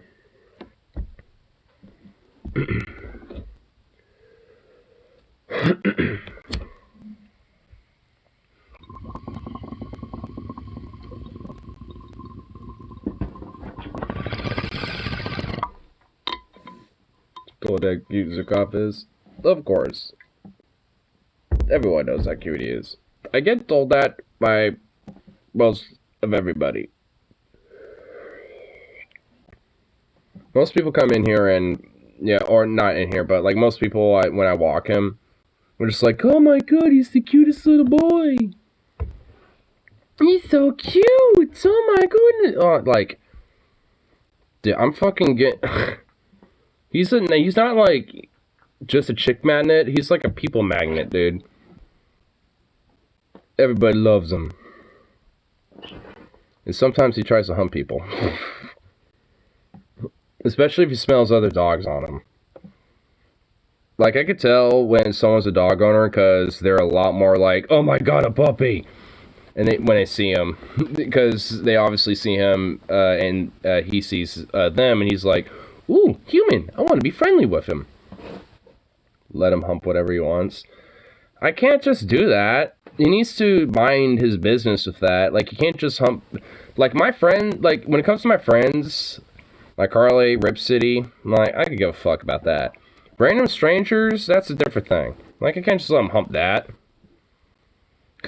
Like, at home and shit, like, as long as it's not the cat, I mean...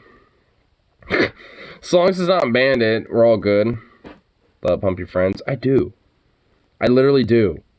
Like, if Zukov starts, like, I find it funny. I'm like, oh, my friends are like, oh god, no. And then I just kind of do a sarcastically like, oh, let him hump you. He loves you. He just wants to show how much he loves you. And they're all just like, fuck you.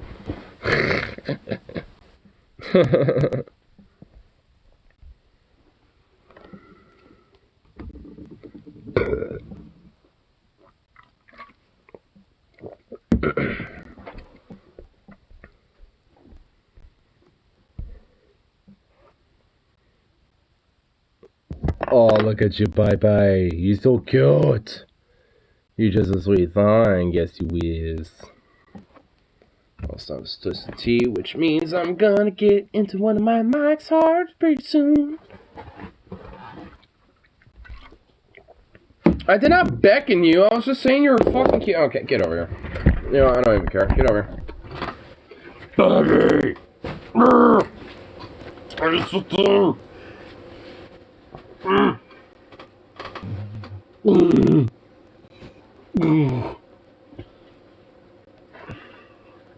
want to say you should have given me more treats before he humps your face? Oh god. I mean, this morning I woke up at 8 in the morning with Zukov, like, looking at me with this, like, goofiest fucking face panting at me. And he had to go outside, and oh my god. He took, like, the biggest deuce I think I've ever seen him take. I didn't think he had such a I didn't think he had such a capability. Like, it straight up was like one of those logs that like it's like, oh my god. I didn't think you could do such a thing. But here you are, doing such things. Oh my god, I'm not excited to have to deal with that. I kind of just, like, get, like, a big-ass, like, plastic bag, and I just get, like, one of those, like, you know, little, like, portable dog bags, and I just use that as kind of like a glove, and I just put it all, like, in a big plastic bag, and then I just kind of, like, grab the last one, seal it up in that little portable one, dump it all in there, seal that fucker off, and put it in the dumpster. It's kind of, I don't know, I guess it's just kind of an easier process that way. Why do you pick up Zukov Dukes? Because it's my fucking backyard. I walk around back there and shit. And if I'm walking around in public, like, that's just common courtesy. What the fuck are you doing, Zukov? What the fuck is this?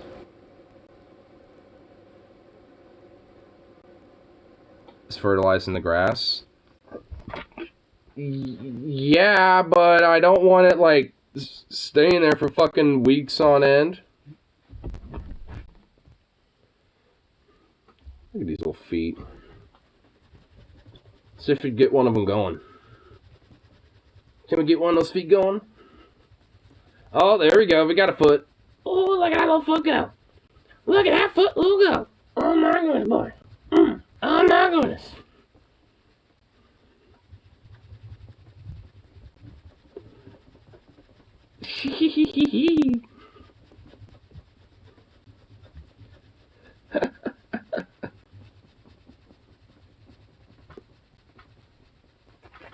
It takes too much effort to get your feet going. What the fuck?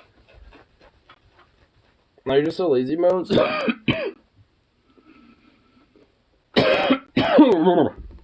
Are you just a lazy bones right now?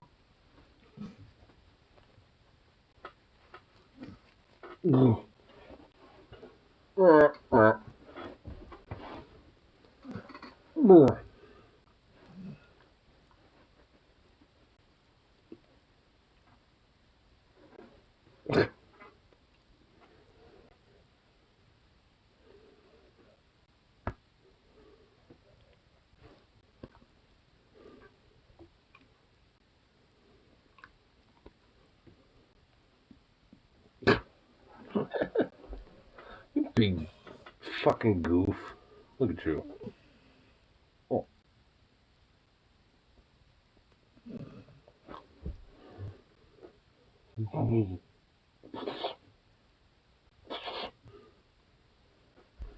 You lazy bones.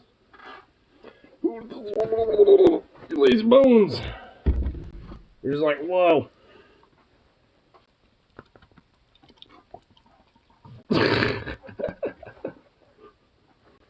You fucking goof. You're such a goof. You're such a goof. You're just a goofy boy.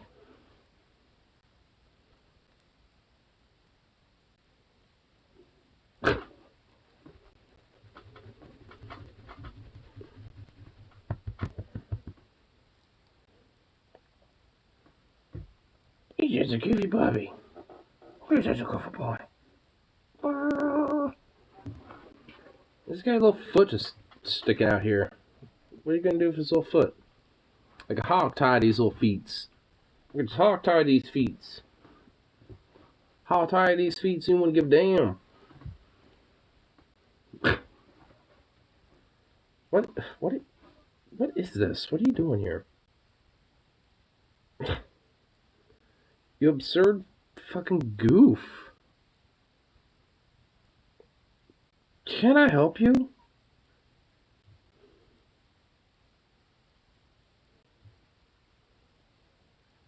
It's doing this.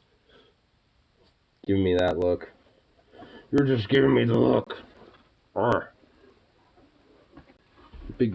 Are you thinking about dipping? Is that what you're doing? Are you thinking about going that way? That'd actually be quite nice. Don't get comfortable, prick.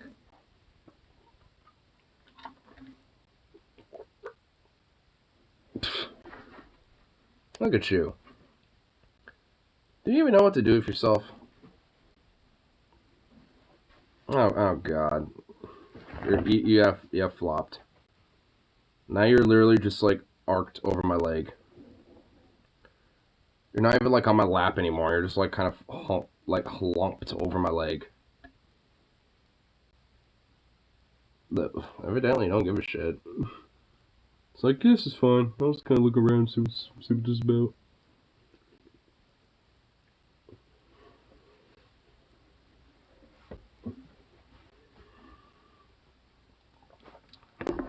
Okay, bro, you're in like the most not perfect. You're in like the worst spot possible right now. Like, you need to assess yourself and check yourself, because you're about to don't wreck yourself.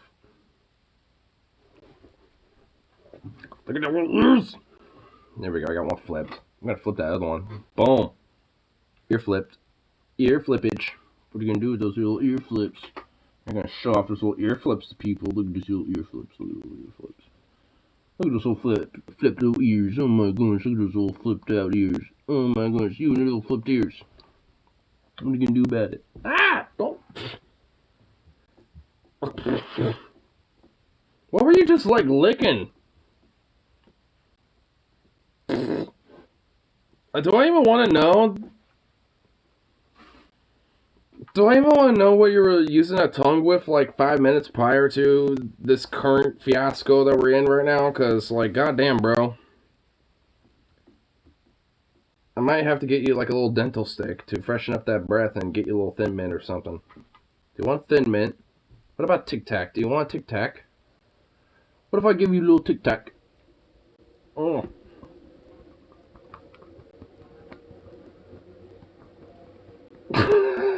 What was this?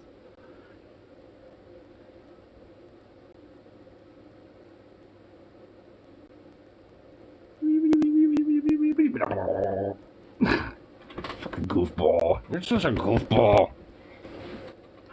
That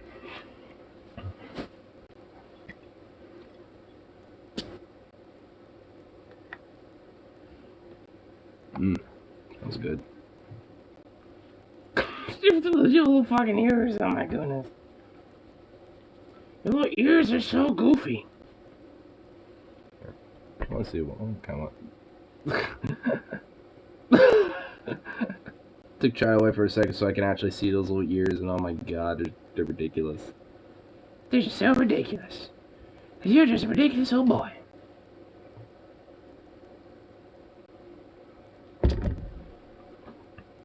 Right. What do you want?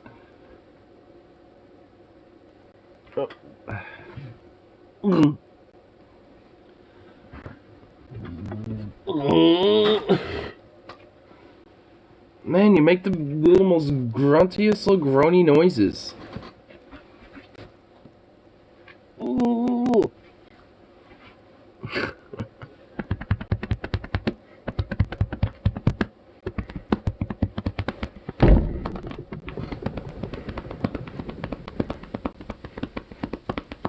Booty drum. Your booty has become a drum. What is this position? Hold on, let me get this. There we go. What is this? Booty screech. Booty screech. Screeching that booty. Like, what is going on here? What is it? What was that? Your ears are so... Okay, there you go. He unflipped his ears. What was that absurdity, bro? You just had like your booty utterly exposed, just like boom. You're just a goofball, bro. You're just such a goofball. You're just so sweet. I gotta get him more treats. God damn it. Need to order him some more treats. Oop. Good boy.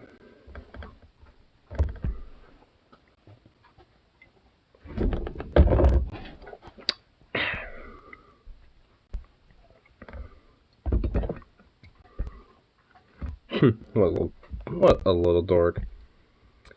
Just stealing the show. Sweet little baby. Too cute for his own goddamn good.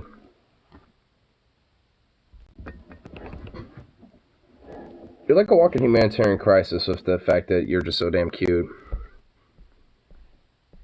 Because you jeopardize the well-being of everyone else because they focus literally all their attention, including their own well-being and self-preservation, to just admire your cuteness.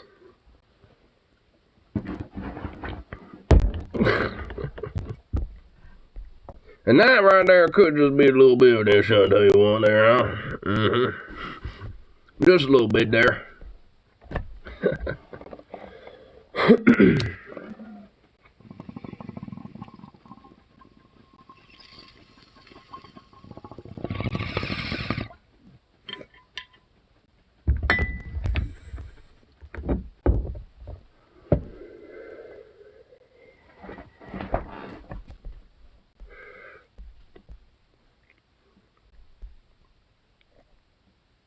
So, what brand new community post is this? What channel is this? I never even heard of this. Vale Ski Bum 94? Huh? How much free time do you have on an average weekday? 1 to 3 hours, 4 to 6 hours, 7 to 9 hours, more than 9 hours. Actually, let me think about this. An average. Probably, okay, let's see.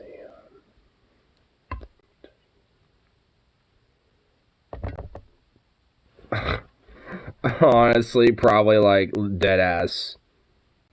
Well, either 1 to 3 hours or 4 to 6 hours, but average is probably more like 3, so I'm gonna do 3. Oh wow. Most, it's actually 53% is 4 to 6 hours. And the second most is more than 9 hours, so 20%. Then 19% is 1 to 3 hours, with 7 to 9 hours at 8%. Huh. I actually didn't think the percentages would be like that. It's 56K votes, so 56,000.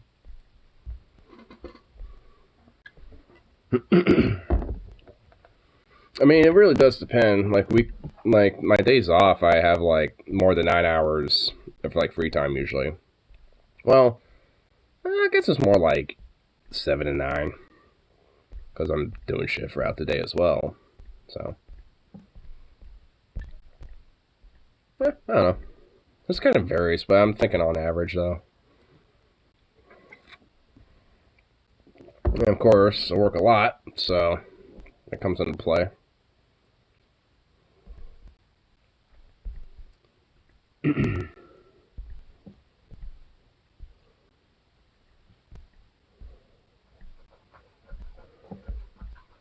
Serial killer murders a homeless in cold blood. I think I've been hearing about this. Whoa, Kyle! Mass murdering homeless people. This is terrifying stuff. Now, thankfully, he was just caught. This is in the New York Post. They say, suspect in deadly shooting spree of D.C. and New York City homeless people arrested. I heard about this. Let's see what the body of the article says here. A suspect in the serial killing and shooting of homeless people in the Big Apple in Washington, D.C. was arrested early Tuesday, and the Capitol Police announced. The gunman, identified by a high-ranking police official as Gerald Reverd III, 30 years old, was busted when investigators showed up at his home in the southeastern section of the Capitol, law enforcement sources said. Arrested early this a.m., law enforcement arrested a suspect in Washington, D.C. The D.C. Police Department announced at 5:40 a.m. He is currently being interviewed at our homicide branch. Additional information will be forthcoming.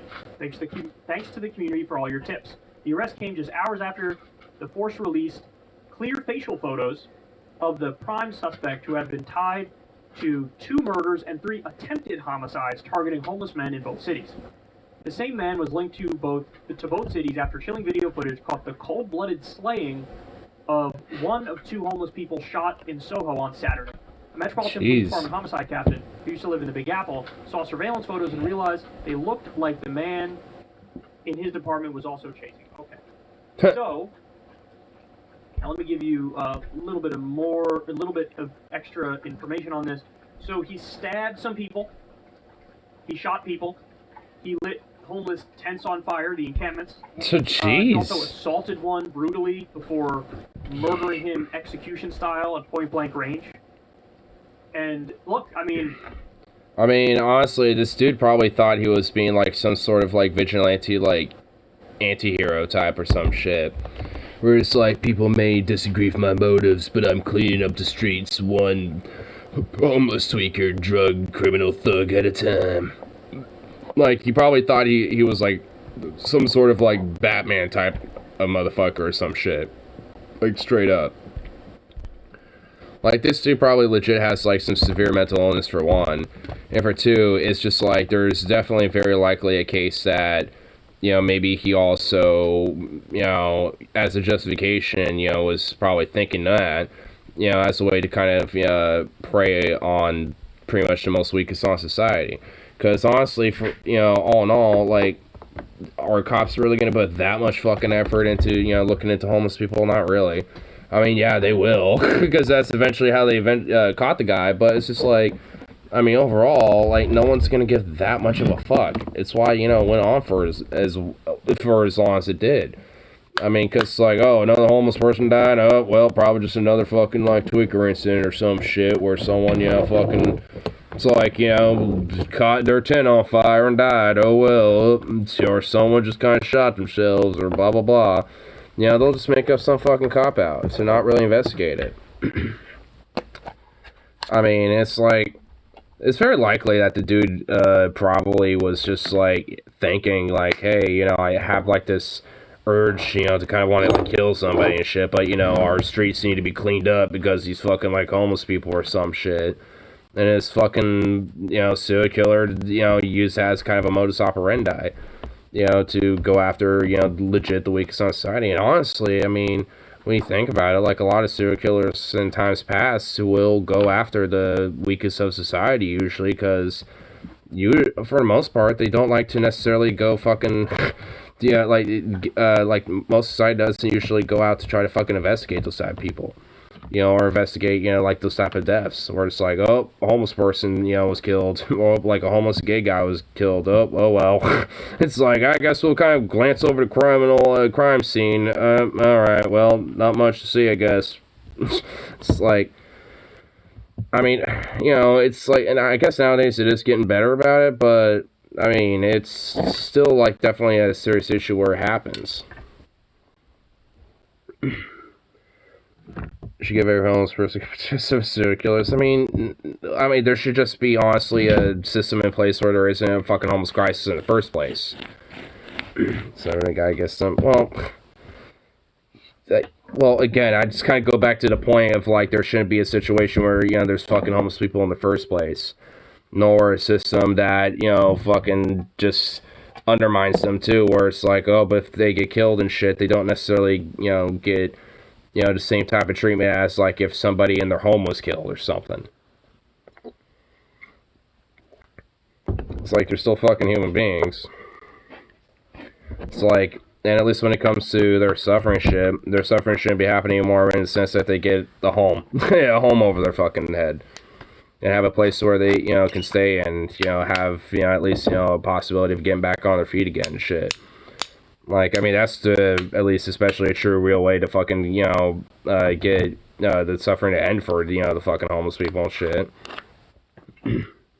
Societally wise, too.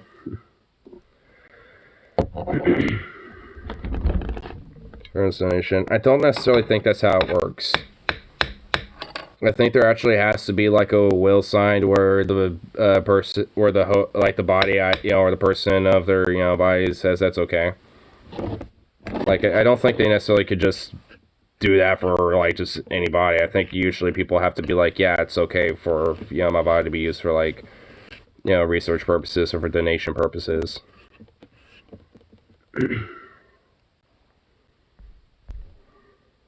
Yes, and why this is unique is because it's obviously ideologically motivated. Like, it wasn't like he had some personal grievance with a couple, like one or two homeless people. No, he was on a spree of trying to kill.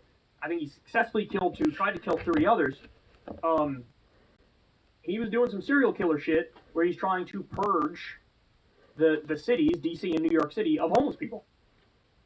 And, if you talk to him and you get honesty out of him, he's going to make an argument of, like, I don't think these people should be on the streets. I think they're making our cities dirty and gross, and they're like cockroaches, and just full, complete, utter dehumanization. Yeah. And obviously it's ideologically motivated, and by the definition of terrorism, which is violence done for political or religious reason, this is definitely violence done for political reason. In a sense, he's a terrorist. That's what he is. In a sense. Now, I found this... I think depending on, what he says or, like, what comes out of the dude, because he was caught. Because, like, if he legit just has some straight-up mental illness and shit, it just could be, a case of that. But if there is legit, like, yeah, I'm, like, kind of the anti-hero where people aren't going to, like my ways of doing so, but the homeless must be, cleaned up off our streets and, not dirtify and criminalize our streets or whatever the fuck. Like, some sort of, like, weird, like, fucking manifesto about, like, how the homeless are, like, the problems of all of society or some shit. Or else dehumanizing him in the process. Harold Weber III was previously found guilty in connection to a burglary and abduction pattern in Fairfax, Virginia, and was on probation. So this guy is a criminal. Like, previously he was a criminal.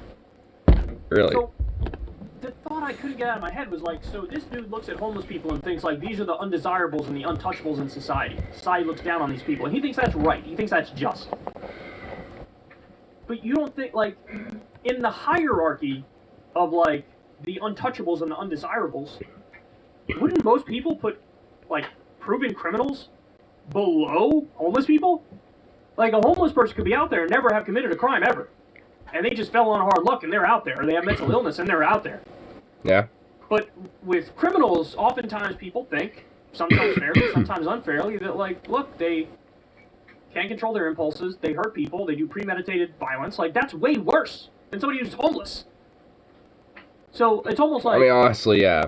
Like, if you got a person who has has like a past and concurrent criminal record of violence and shit, and has, like, for example, like, a heavy domestic abuse record, and, heavy record of, like, harassment charges, amongst other things and shit, it's just like, yeah, I mean, in a sense, there's going to be, more of a looking down on that person in a sense of, like, yeah, you aren't, exactly, really great, around people in society, so to speak. That doesn't mean, obviously, we dehumanize them and shit, no. But, I mean, it's more about, like, like, hey, there's, like, some serious issues you gotta fucking work with here. Like, either whether it's, like, some anger management issues, or some legit, like, hang-ups or some shit that makes you fucking, more, like, shitty towards other, specific people, or whatever the fuck it is. It's like, I mean, you got some shit to deal with. It's like, and there should be, some outlets and resources available, to help deal with that type of shit. It's because, like, I mean, I definitely know people who have, like, anger issues and honestly legit, whether, they have charges or not, have definitely had some domestic abuse issues in their past and shit. And, like, for those people I know, like, all of them got different fucking reasons. Like, at least the main two that I know, it's like, one of them is because they got, like, got some fucking insecure hang-ups, and the other one is just anger issues. Like, I mean, so it's just like, I mean, two different reasons, but nonetheless, you guys, the same problem, though. You got, like, some domestic abuse problems. It's just like, I mean, so either way, it's like there still needs to be some outlets and resources available so where that shit can be addressed, not fucking, dehumanized and shit, and where, if anything, it actually makes that type of shit worse. the world of this hierarchy of who is granted humanity and who isn't. Wouldn't he be granted less humanity than the homeless people, and therefore shouldn't he rather put a bullet in his head than start killing homeless people? It's like clearly, at least with the serial killer's logic, yeah. Warped thinking here. Clearly there's warped thinking here, and he thinks he's out there, like, doing... Which, honestly, I think implies mental illness a little bit. Like, I mean, there definitely could be, some aspects of that, and if that is definitely the case, then there definitely needs to be, some resources to address that type of shit. Now, obviously, this person needs to be cordoned off from society because they're not, like, fit to be, just safely roaming around freely in society, obviously, because they're going to be killing fucking homeless people and shit, but it's just like... I mean, they definitely need to, have some resources there where, they're getting some shit checked out, because, they got some fucking problems. Whoever, whoever, I forgot the name of the dude. I guess not like it really fucking matters that much. But, I mean, he definitely has, like, some sort of, like, mental proclivities going on that aren't necessarily 100% there. Which fuels a lot of his, these type of urges. Because honestly, like, even, like, I definitely have met people that have had similar ideas to what this guy's acting out on. But honestly, never in, like, 100 years, unless shit hit the fan, would they ever really, like, act out on those type of views. But I have met people that are like, yeah, we, it would just be kind of better, just kind of, like, clean out all the homeless people and just, like, kill them with their resist and blah, blah, blah, but fuck them, like, just sort of dehumanizing type of shit. It's just like, I definitely met people like that, but, like, I look at them, though, and I'm like, are you actually going to act on it? No, you're not. It's like, but there are, so it takes a certain type of mentality and mindset, to really legit act out on those type of urges and shit. So there definitely is, must be something, there's some screws loose in some way that, lets this person think, hey, this is all good. I'm justified in my type of thinking and in my acting in this way. I mean, you see a lot of similar type of stuff when it comes to religious fundamentalists, too. Like, I mean, there's been a lot of different, like, terroristic actions in the U.S. that's been acted out by by religious fundamentalists under similar justifications, sort of like got screws loose, and they have some sort of political, in this way, more religious political motive of justifications of their actions. because they're like heretics and, you know, they're blaspheming against the name of God and they must be purged and they're sinners and on this and that and all this other shit. Gunning down innocent people, but clearly he's not doing that. But also, by any sort of hierarchy of humanity, most people would put active proven criminals below homeless people, because homeless people could easily have never committed a crime or done anything to hurt anybody else. They just fell on hard times.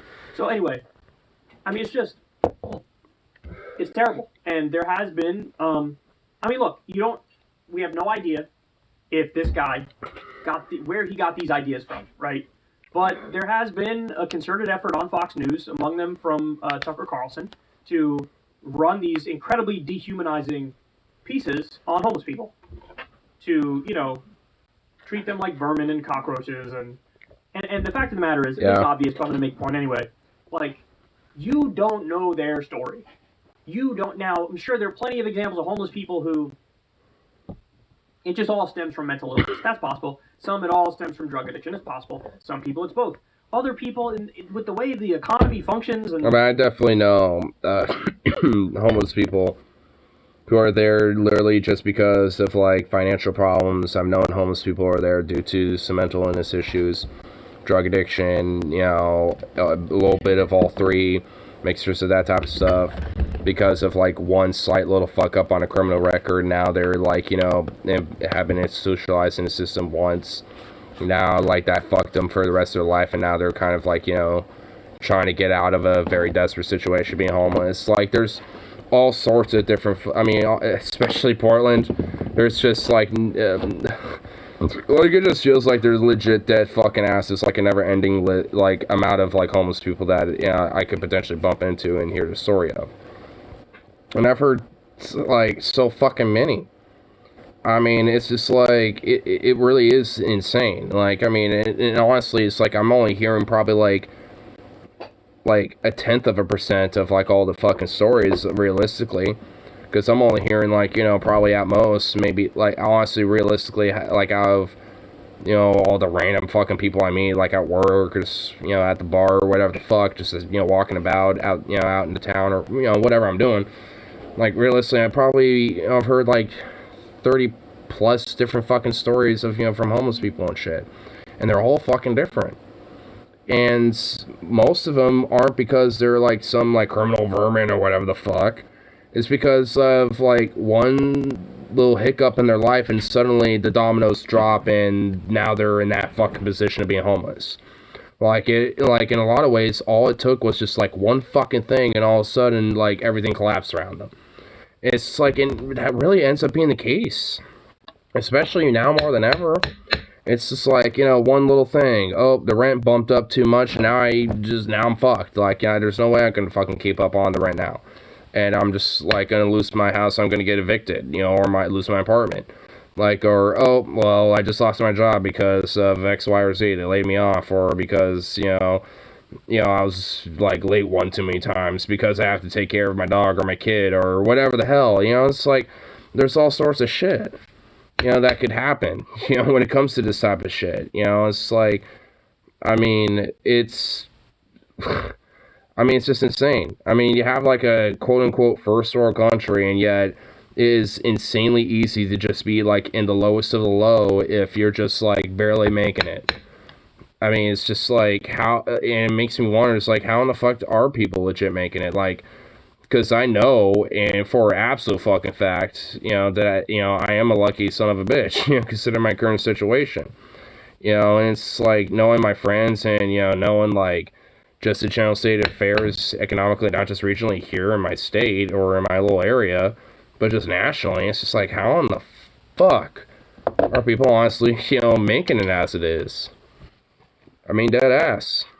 I'm just glad things are going to get a little bit better for us, you know, at my workplace and shit. I mean, it's definitely not exactly like, you know, what I would hope to see, but it most certainly is an improvement.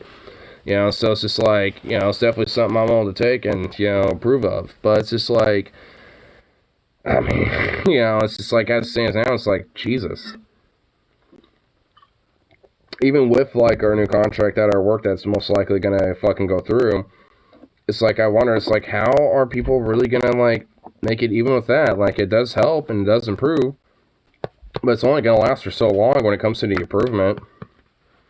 Like, it's just, you know, so, I don't know. It's kind of like one of those situations where it's like, something's got to give. I mean, because there really is going to be more of a situation where you're going to kind of see more radicalism of stuff like this, where there's going to be more people who are homeless in these cities and on the streets and shit, and there's going to be people who feel like it's such a fucking problem and there's nothing being done, where they have to enact like some weird, like, Batman-esque fucking, like, anti-hero Punisher style fucking vigilante justice and shit, and, you know, like, go out and, you know, enact, you know, some destruction on these fucking people. So it's just like, I mean, like, I don't necessarily feel like it's just a one-off with this one guy from New York and DC that was doing these fucking killings, or, you know, attempted killings with a few others. It's just like, I mean, it's probably going to become a little bit more and more of a phenomenon as this shit gets worse, if there is something that, you know, helps improve the shit. If there's not, like, public/affordable housing, you know, that's getting more accessible for people, then, you know, this is like, and this shit gets worse, there's going to be more people who are going to feel like this, who feel like they're going to be vindicated or justified to act out on this. So it's just like, overall, it's definitely a serious fucking problem. It all stems from the fact that there's, like, you know, like, the basic human right of housing is not actually being met for or accounted for. At least, you know, as stands, not really anytime soon. It's just like a very privatized, commodified, for-profit type of venture when it comes to, like, the mass real estate industry and shit.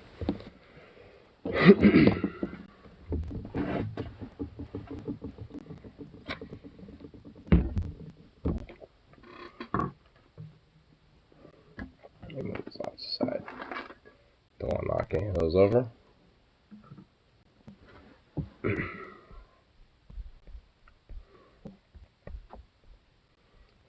think you pretty much heard all I need to hear with this crazy ass serial killer shit. In the age of 2022, we're still seeing fucking serial killers out there trying to act their fucking crazy fucking shit.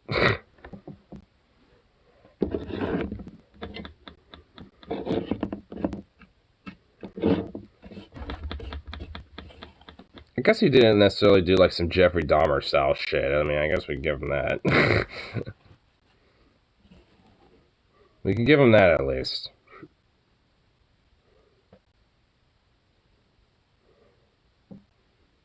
Zooks. What's up, baby?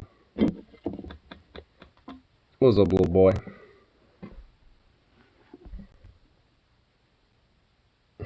He's so cute. He's just a cute little boy.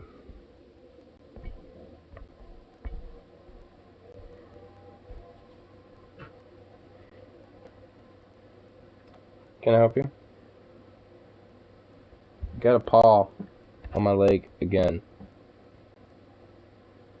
Get your paw off my leg, bro. God damn. What the hell?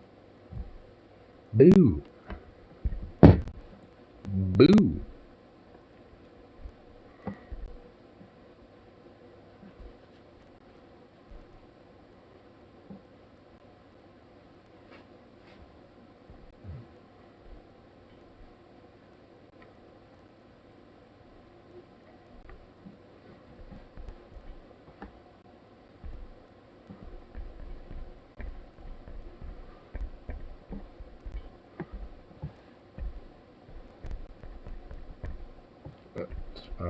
Thanks, hero. Hold on.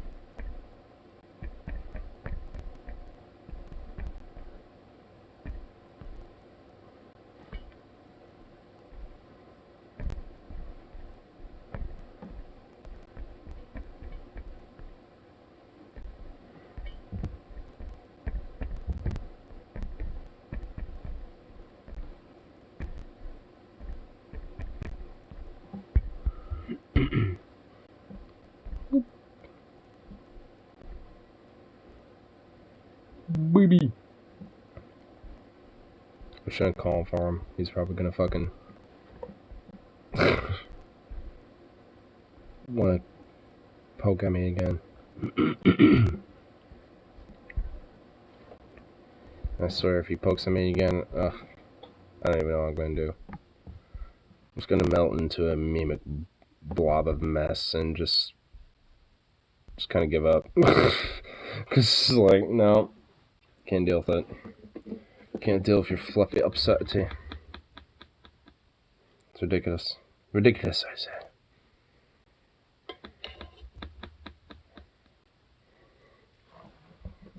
Oh, there's an Adam something community post. Oh boy, here we go. What's this about? More Ukraine shit. So we're in grinds on. I feel like I should take the time to talk about tankies. Uh-oh. First, what is tanky? Okay. The term originates from the second half of the 20th century. Okay, you're already wrong. It's the first half. Like, tankies originated from, like, British communists back in, like, British Bolshevik communists from fucking, like, the 1900s and shit. Like, the early 1900s. Not necessarily the second half. So, yep. Oh my god. Adam something. You're kind of getting to be a little bit of a fucking boob. You're being a breasticle. I mean, it's like, okay, let's see what he was saying. There's a large schism within the left of time after Soviet Union rolled tanks into Hungary and Czechoslovakia. Or to try to break out. Oh, yeah, okay, oh my god. It's like, yeah, tanky was also, like, used around that time, too. Because it had some origins during the 10s and 1920s in England. Due to, like, oh my god.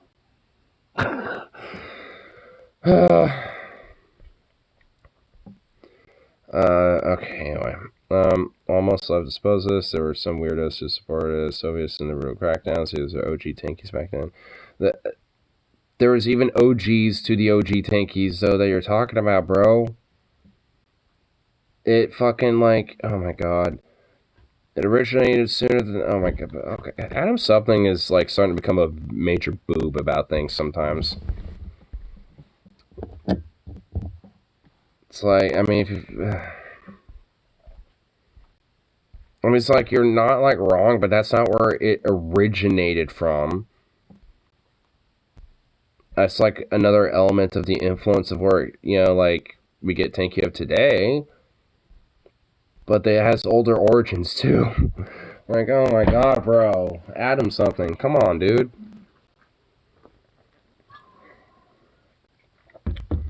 Like, bruh. Like, some of his, like, community posts about this whole, like, thing is kind of annoying. Like, some of them are not, like, exactly 100%, like, accurate. I mean, it's like there's still, like, some grains of truth to it, but it's still just, like, I mean, you're kind of off, bro. just a little bit.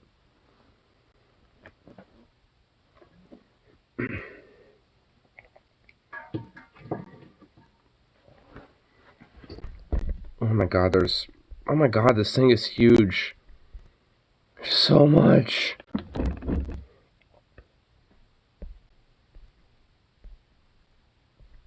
Oh my god, this is a fat community post. Okay, let's see what this says. Oh my god, there's this. Oh, okay, I'm just gonna skip this paragraph. Okay, enter modern day tank. Let's just go from here. Enter modern day tankies carrying the torch authoritarianism. Onward. Okay, I guess I mean, I guess that's kind of like basically the modern generalist view of a tanky. It's like a lefty but authoritarian. If you've seen leftist support in the Russian invasion of Ukraine, chances are they were tankies. Oh, okay. Omega of tanky political thought is U.S. bad. Here, U.S. includes West as a whole. Okay. Alright. Yeah, because the U.S. has a lot of influence on the West economically. And also militarily, too. Because if the U.S. is getting into militaristic intervention somewhere in the world, chances are there's at least in some part or in most or all of the West, gets involved with that as well. Like in Afghanistan and Iraq, for example, like there was like all sorts of different fucking countries from the West, from like Denmark, England, the Czech Republic, fucking like all sorts, Germany, like so on and so forth. Like there was all sorts of countries that like joined in on a charade with us at all sorts of points during those incursions. I mean, Libya was like, the French were collaborating with us in Libya. So it's just like, yeah. That does also kind of include the West. From this, they're extrapolated that anything opposing the U.S. must be good by definition.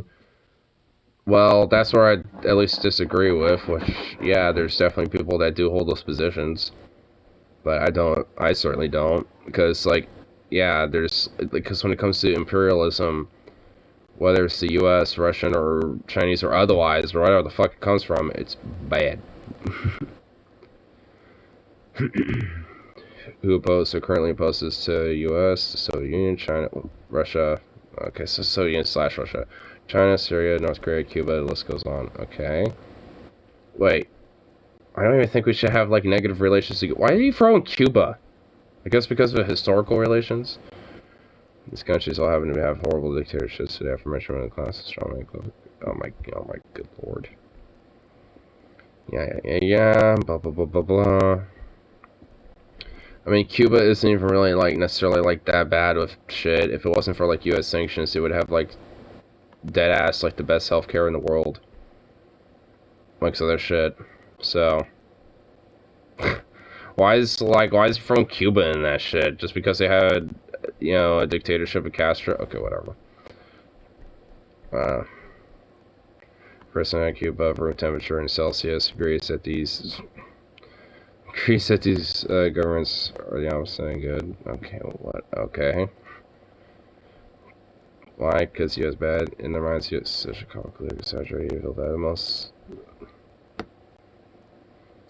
way to hyperbolicize it. Yeah, the U.S. is a fucking major evil player in the world. You don't have to try to hyperbolicize it into some comical thing there, Adam. Something like, good God. That even the most horrible actions taken by opposing governments are justified. Okay. China banning former independent workers' unions. Well, they have to because those unions would be controlled by the CIA. Who in the fuck says that? China doing that shit is fucked up. Like, because workers should have every fucking right to form a goddamn union regardless of what the fuck it is. It's a union, bitch. Like, so, okay, well, I guess it shows that I'm not a tanky, I guess. But still. Cuba throws political dissidents in jail. Well, they have to because those people are surely U.S. puppets.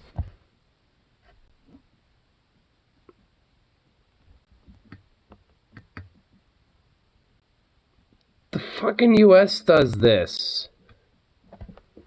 Okay, anyone who's just like, oh, U.S. bad, because if other countries do that, then it must be okay. It's like, what? No, we do that too, so that's not necessarily like a win. It's like, oh, the U.S. obviously doesn't do that, so, it's okay, that's just so fucking stupid. Russia invades Ukraine after the latter drifts away from the sphere of influence. Well, they had to because they're afraid of U.S.-led NATO expansion. That's actually a legitimate, like, variable. Uh-oh, just I guess where I become a tanky. It's like, because, yeah, like, all in all, there is a legitimate, like, variable when it comes to, whether it's justified or not, when it comes to, like, their ideas or claims about it. Like, there is, idea about, NATO expansion when it comes to, like, Russia and their sphere of influence. Does it justify their actions when it comes to that type of shit? No. But, nonetheless, it's like one of the claims that, is about, the whole escalation that's going on over there.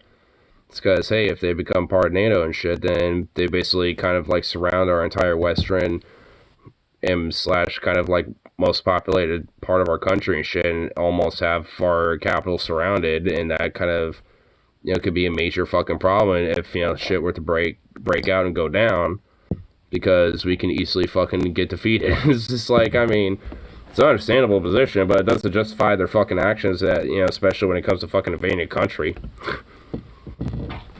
Because if anything, it damn near escalated the idea of them probably becoming a part of NATO, but at this point, especially, it's definitely probably not going to happen at this rate. I guess, alright, but thank you, sir, left it. Oh, okay. Yeah, don't necessarily inherently disagree, because a lot of them are just like authoritarian imperialists, but just like are okay if it's not the U.S. And it's like, yeah, I'm against authoritarianistic imperialism regardless of who the fuck it is. Yeah, so, yeah, that's the kind of where my fucking issue lies. They only adopted the SX, so what they make a quote left is a symbol associated with civil union for the most part, otherwise they're just fast painted red. Like state capitalist type of authoritarianistic, like oligarchical fucking mafia. Okay, yeah. Left is still standing for dictatorships on the darks. Left is not generally close. Thank you, too. Must have not tried silent to hold them or what China does to Uyghurs. Thank you, too. Blosso, Blosso actually gets Ukraine. Let's go on. Yeah, well, yeah, okay. I mean, sure. Okay, Adam something. It's just like, yeah. Well, I guess, you know, like, there isn't any really much disagreement. It's like, honestly, I think anyone is just, like, looking at this whole, like, you know, Russia thing and being like, yep. Like, that, you know, their Russian imperialism's all good, bro. It's like, I question whether you were left in the first place then at that rate.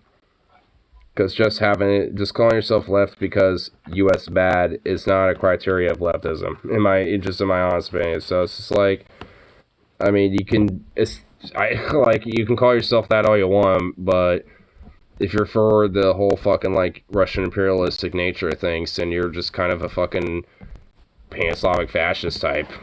That, you know, you're just kind of a, you know, someone sympathetic towards that type of fucking idea. So, or at least, you know, more Eastern European-based fucking imperialism versus fucking U.S. Western imperialism. You just prefer, it's like at that rate, you just prefer a different type of imperialism just because it ain't the U.S. doing it. It's like, fuck imperialism, period.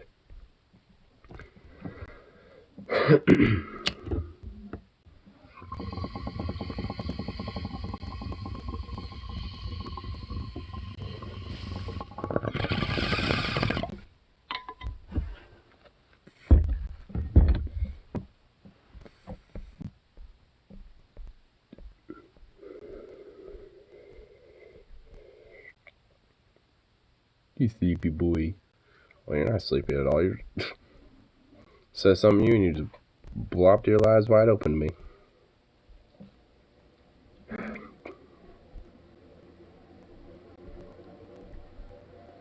You cute little boy.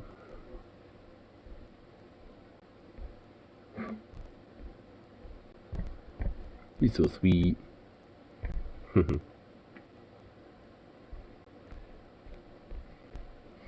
Right, let's see what else is going on too.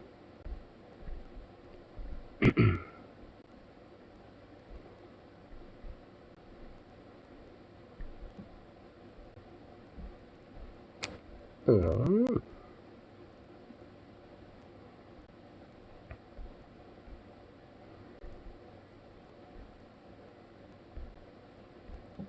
little too much. Hated dose of sign. I mean, ready to eat meals. Russia requested from China. Tastes awful. Oh God. Oof. It's actually kind of a longer one, so probably do that sometime later.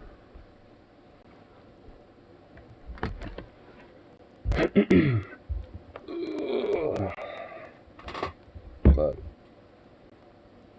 kind of going on for about 2.5 hours, so I gotta load this nice little bowl up.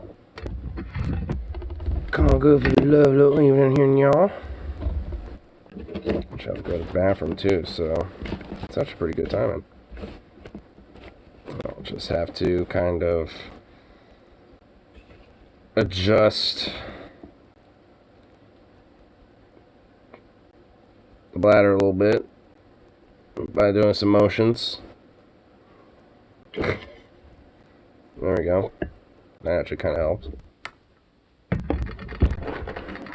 Oh, you can tell I'm about to get up and do something. Yeah, yeah, baby.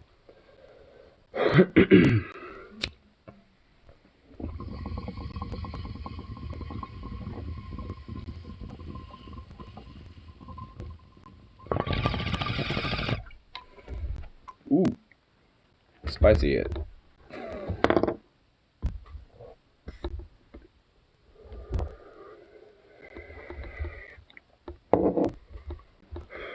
But anyway,